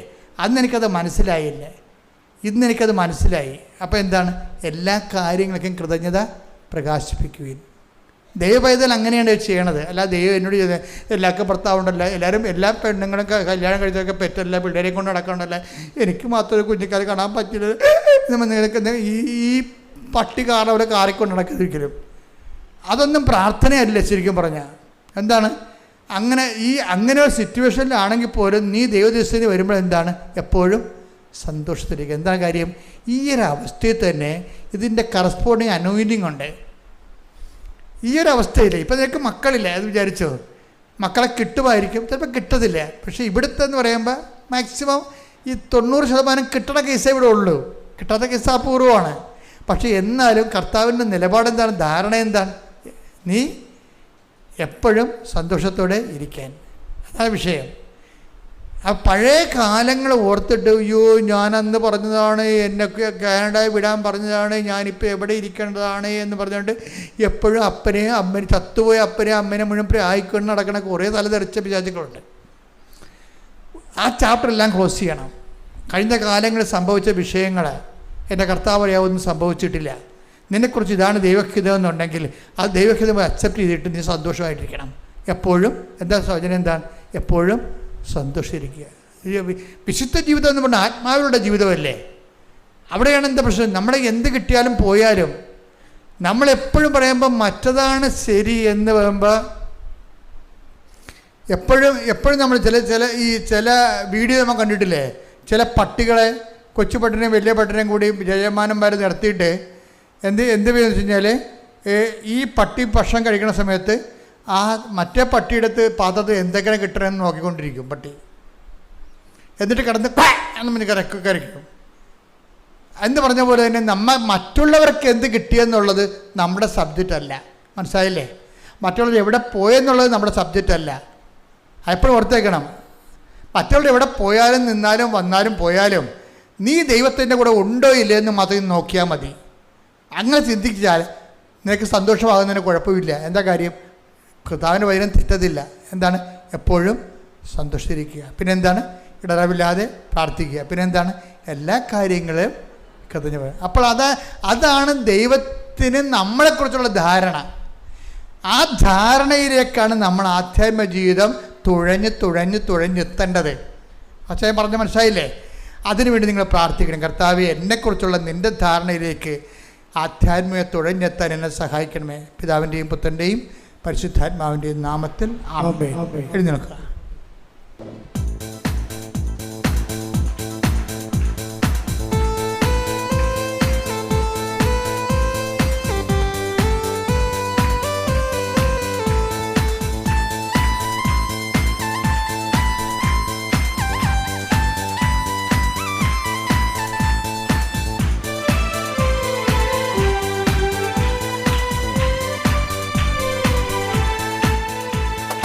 ആത്മസന്തോഷം കൊണ്ടാനന്ദിപ്പാൻ കൊണ്ട് നിറയ്ക്കണമേ. ആത്മസന്തോഷം കൊണ്ടാനന്ദിപ്പാൻ കൊണ്ട് നിറയ്ക്കണമേ. എല്ലാവരും പാടാം. ആത്മസന്തോഷം കൊണ്ടാനന്ദിപ്പാൻ കൊണ്ട് നിറയ്ക്കണമേ. ആത്മസന്തോഷം കൊണ്ടാനന്ദിപ്പാൻ ദൈവത്തിന്റെ തേജസ്സിനിവിടെ പ്രകാശിക്കവേണം വെളിച്ചമായി. ദൈവത്തിന്റെ തേജസ്സിനിവിടെ പ്രകാശിക്കവേണം വെളിച്ചമായി. ആത്മസന്തോഷം കൊണ്ടാനന്ദിപ്പാൻ ഇന്നാത്മാരിക്കൊണ്ട് നിറയ്ക്കണമേ. ആത്മസന്തോഷം കൊണ്ടാനന്ദിപ്പാൻ ഇന്നാത്മാരിക്കൊണ്ട് നിറയ്ക്കണമേ. സ്വർഗസന്തോഷം കൊണ്ടാനന്ദിപ്പാൻ ആത്മശക്തിയാൽ എന്നെ നടത്തണമേ. സ്വർഗസന്തോഷം കൊണ്ടാനന്ദിപ്പാൻ ആത്മശക്തിയാൽ എന്നെ നടത്തണമേ. ആത്മസന്തോഷം കൊണ്ടാനന്ദിപ്പാൻ ഇന്നാത്മാരിക്കൊണ്ട് നിറയ്ക്കണമേ. ആത്മസന്തോഷം കൊണ്ടാനന്ദിപ്പാൻ ഇന്നാത്മാരിക്കൊണ്ട് സ്തുതിക്കട്ടെ. ഹല്ലേലൂയ, ഹല്ലേലൂയ, ഹല്ലേലൂയ. യേശുവേ നന്ദി, യേശുവേ ആരാധന, ഹല്ലേലൂയ, ഹല്ലേലൂയ. യേശുവേ നന്ദി, ഹല്ലേലൂയ. യേശുവേ മഹത്വ ആരാധന, ഹല്ലേലൂയ, ഹല്ലേലൂയ. യേശുവേ ഹല്ലേലൂയ, യേശുവേ ആരാധന, യേശുവേ മഹത്വ ആരാധന, ഹല്ലേലൂയ, ഹല്ലേലൂയ. യേശുവേ ഹല്ലേലൂയ. വിശുദ്ധ പരമദിവ്യകാരുണ്യത്തിന് എന്നേരവും ആരാധനയും സ്തുതിയും പുകഴ്ചയും ഉണ്ടായിരിക്കട്ടെ. പരിശുദ്ധ പരമദിവ്യകാരുണ്യത്തിന് എന്നേരവും ആരാധനയും സ്തുതിയും പുകഴ്ചയും ഉണ്ടായിരിക്കട്ടെ. എൻ്റെ മക്കളെ, രോഗമുള്ളിടത്ത് കൈകൾ വെക്കുക. ശ്വാസകോശ രോഗികളുണ്ടാകും, കരൾ രോഗികളുണ്ടാകും, കിഡ്നി രോഗികൾ, ശ്വാസകോശ രോഗികൾ, ഹൃദയ രോഗികൾ. അപ്പോൾ മാതാവ് ജീവനോടെ പ്രത്യക്ഷപ്പെട്ട സ്ഥലമാണ്. നമ്മുടെ പ്രത്യക്ഷീകരണത്തിന് യോഗ്യതയിലാണ് നിങ്ങൾ ഈ പ്രാർത്ഥനയിൽ പങ്കെടുക്കേണ്ടത്. ചെവിക്ക് വേദനയുള്ളവരുണ്ടാകും, എവിടെയെങ്കിലും സിസ്റ്റോ മുഴയോ ഒക്കെ ഉള്ളവരുണ്ടാകും, നടുവേദനക്കാരുണ്ടാകും, പിൻകഴുത്തിന് വേദനയുള്ളവരുണ്ടാകും, സോറിയാസിസ് രോഗങ്ങൾ, പിസ്റ്റുല രോഗങ്ങൾ, PCOD രോഗങ്ങൾ, RSS രോഗങ്ങൾ, ശരീരം മൊത്തം പല പല രോഗങ്ങളുണ്ട്. അതെല്ലാം കൈകൾ പൊതിഞ്ഞ് അച്ഛൻ വെച്ചിരിക്കണ പോലെ വെക്കണം. ഇത് നിങ്ങൾ സ്തുതിച്ചേ. ഹല്ലേലൂയ ഹല്ലേലൂയ ഹല്ലേലൂയ. കർത്താവേ, നിന്റെ ഉന്നതമായ നാമത്തിന് സ്തോത്രം ചെയ്യുന്നു. കർത്താവേ, നിന്റെ വിശുദ്ധ പൗരോഹിത്യത്തെ മഹത്വപ്പെടുത്തണമേ. കർത്താവേ, സഭയിലുള്ള സാന്നിധ്യം പ്രകടമാക്കണമേ. 39 വർഷം ഞാൻ അർപ്പിച്ച കൃപായുടെ യോഗ്യതയാൽ കൃപാസ്ഥാനത്താറെ ജീവനോടെ പ്രത്യക്ഷപ്പെട്ട പരിശുദ്ധ അമ്മയുടെ മാധ്യസ്ഥതാൽ അൾത്താറയിൽ നടന്ന 10,000-കണക്കിന് ആരാധന ശക്തിയാൽ കർത്താവിൻ്റെ ശക്തി നിങ്ങളൊക്കെ ആവശ്യിക്കട്ടെ. കർത്താവിൻ്റെ ശ്രുതിക്കട്ടെ, ശ്രുതിക്കട്ടെ. കർത്താവിൻ്റെ ശക്തി നിങ്ങളൊക്കെ ആവശ്യിക്കട്ടെ. കർത്താവിൻ്റെ ശക്തി നിങ്ങളൊക്കെ ആവശ്യിക്കട്ടെ. കർത്താവേ, നിന്റെ തിരുവിലാവിലെ മുറിവിനെ ഓർത്തുകൊണ്ട് അങ്ങയുടെ ശക്തി, രോഗസൗഖ്യ ശക്തി, മനസ്സൗഖ്യ ശക്തി ഇപ്പോൾ മക്കളിലേക്ക് ആവശ്യിക്കട്ടെ.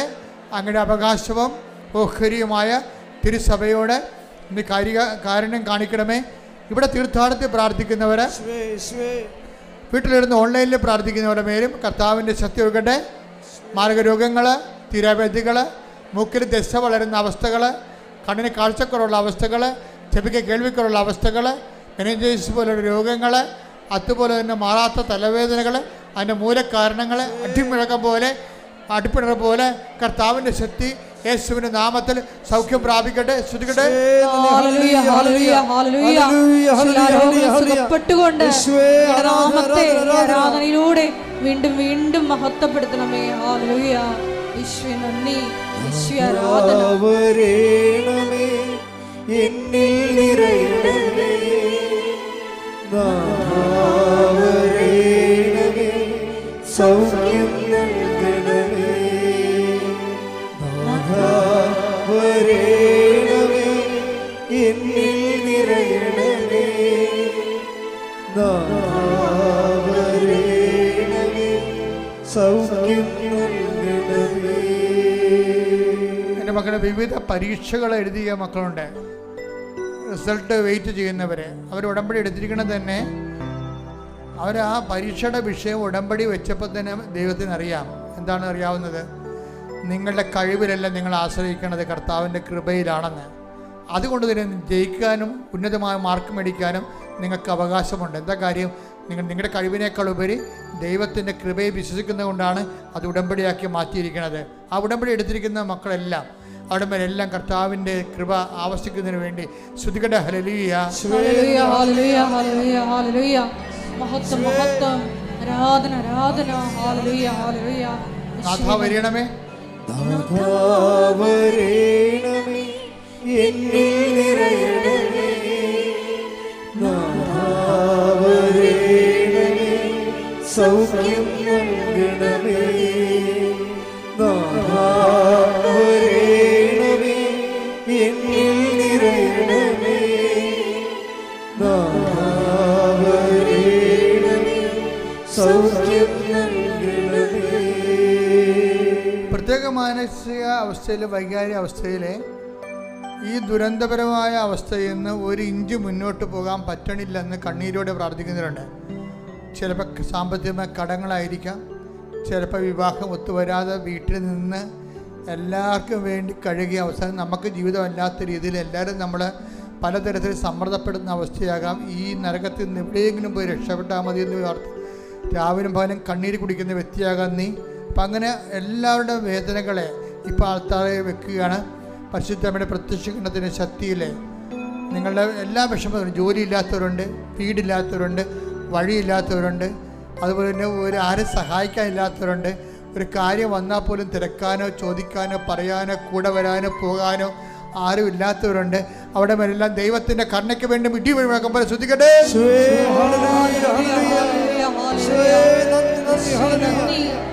ആരാധന മഹത്വം മഹത്വം.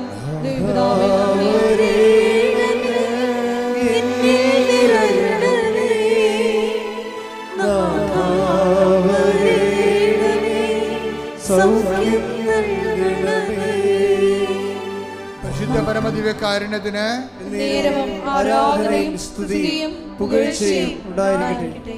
ജോലിയില്ലാത്തവർ, ജോലി നഷ്ടപ്പെടാൻ പോകുന്നവർ, നഷ്ടപ്പെട്ട ജോലിക്ക് വേറെ സ്ഥലത്ത് കിട്ടാൻ പോകുന്നത് എന്ത് ചെയ്യണമെന്നൊരു തിട്ടമില്ലാത്ത ആൾക്കാരുണ്ട്. ഏത് രാജ്യത്ത് പോകണം, ഏത് ജോലി ചെയ്യണം, ഇവിടെ തന്നെ എന്താ ചെയ്യേണ്ടതെന്നതിനെക്കുറിച്ച് ഐഡിയ ഇല്ലാത്തവരുണ്ട്. ആപ്പാട് ജീവിതം കലങ്ങി മറിഞ്ഞ് കുഴഞ്ഞു കിടക്കുന്നവരുണ്ട്. അവർക്കെല്ലാം കൃത്യമായ ബോധ്യങ്ങൾ, അതായത് 72 മണിക്കൂറിനുള്ളിൽ ദൈവം അവരുടെ വിഷയത്തിന് മേൽ കൃപാസന അമ്മ ദൈവമാതാവിൻ്റെ പ്രത്യേകമായി ഇടപെടലുണ്ടാകുന്നതിന് വേണ്ടി ഇടിമുഴക്കം പോലെ ശ്രദ്ധിക്കട്ടെ.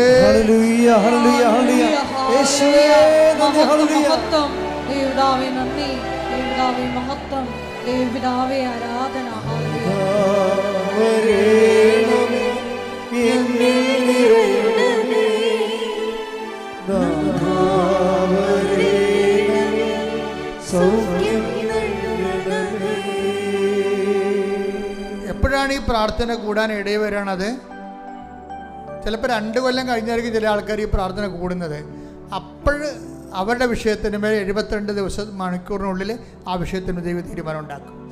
കാര്യം എന്താ വെച്ച് കഴിഞ്ഞാൽ, പ്രാർത്ഥനയിൽ കർത്താവിൻ്റെ അടുത്ത് നിന്നുകൊണ്ട് യേശുവിൻ്റെ നാമത്തിലാണ് നമ്മൾ പ്രത്യാശിക്കുന്നത്. അതുകൊണ്ട് തന്നെ സമയബന്ധിതമായിട്ട്, സമയമായില്ല കൃപാസനം പ്രാർത്ഥനകളെല്ലാം സമയത്തിന് മേൽ ദൈവത്തിന്റെ അധികാരം പരിശുദ്ധ അമ്മയിലൂടെ പ്രഖ്യാപിക്കുന്നതാണ് ഉടമ്പടി. ശ്രദ്ധിക്കട്ടെ.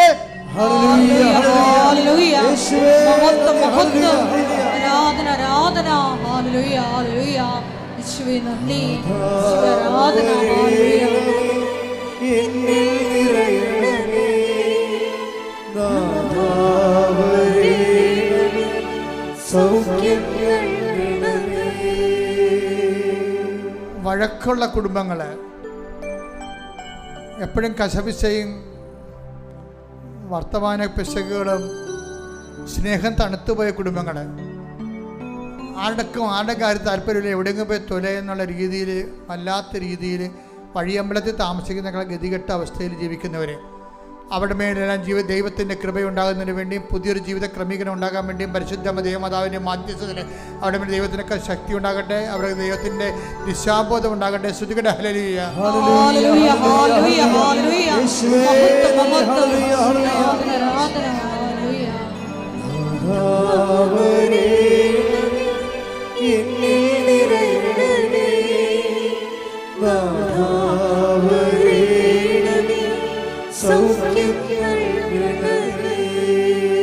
പിരിഞ്ഞുപോയ ഭാര്യാഭർത്തകന്മാർ ഒരുമിച്ച് ജീവിക്കാൻ വീണ്ടും ആഗ്രഹിക്കുന്നവരെ, കോടതി കേസ് അനുകൂലമായി വിധിച്ചുകൊണ്ട് ദൈവത്തിന് നീതി നിറവേറാൻ ആഗ്രഹിക്കുന്നവരെ, തിന്മയിൽ നിന്ന് രക്ഷപ്പെടാൻ ഉദ്ദേശിക്കുന്നവരെ, അവരുടെ പ്രാർത്ഥനകളുടെ മേലെല്ലാം ദൈവത്തിന്റെ തീരുമാനം ഉണ്ടാകാൻ വേണ്ടി ശ്രദ്ധിക്കട്ടെ. ശ്രദ്ധിക്കട്ടെ. ശ്രദ്ധിക്കട്ടെ.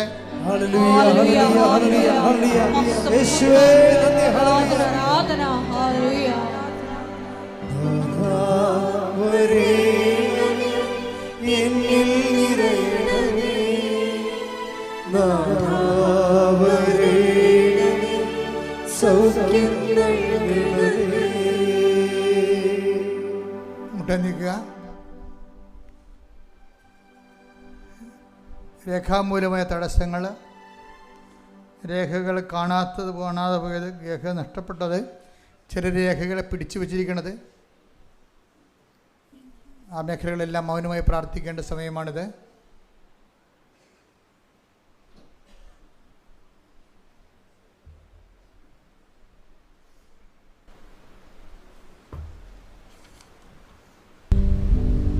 ഒരിക്കൽ കൂടി മരിയൻ ഉടമ്പടിയിൽ സമർപ്പിച്ചിരിക്കുന്ന എല്ലാ വിഷയങ്ങളും ദൈവമാതാവിൻ്റെ മധ്യസ്ഥതയിൽ ദിവ്യകാരുണ്യ സന്നിധിയിൽ സമർപ്പിച്ച് നമുക്ക് മൗനമായിട്ട് പ്രാർത്ഥിക്കാം.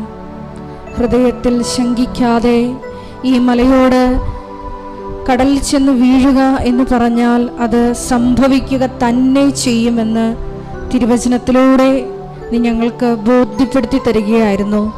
ഈശോയെ, എപ്പോഴും സന്തോഷത്തോടു കൂടിയിരിക്കുവാൻ, എല്ലാ കാര്യങ്ങളിലും കൃതജ്ഞത പ്രകാശിപ്പിക്കുക എന്നതാണ് ദൈവഹിതമെന്ന് തിരുവചനത്തിലൂടെ വെളിപ്പെട്ടതനുസരിച്ച് ഈശോയെ എല്ലാ കാര്യങ്ങളും നന്ദി പറഞ്ഞ് ഈശോയെ എപ്പോഴും സന്തോഷത്തോടെ ഇരിക്കുവാൻ ഈ ആരാധനയിലൂടെ ഞങ്ങൾക്ക് അധിക അഭിഷേകം നൽകണമേ എന്ന് പ്രാർത്ഥിച്ചുകൊണ്ട് ശിരസ്സ് നമിച്ച് നമുക്ക് ദിവ്യകാരുണ്യനാഥൻ്റെ ആശീർവാദം സ്വീകരിക്കാം.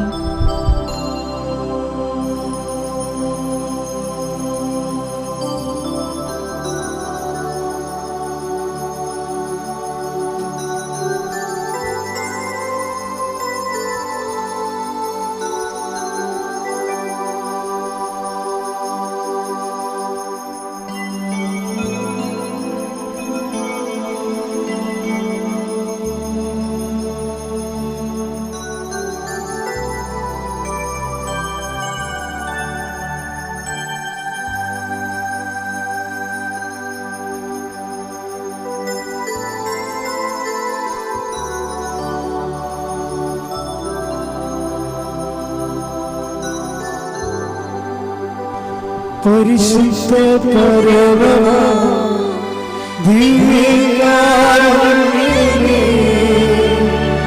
ഇന്നും എന്നും അങ്ങേക്ക് ആരാധന. പരിശുദ്ധ പരമ ദിവ്യകാരുണ്യമേ, ഇന്നും എന്നും അങ്ങേക്ക് ആരാധന. പരിശുദ്ധ പരമ ദിവ്യകാരുണ്യമേ, ഇന്നും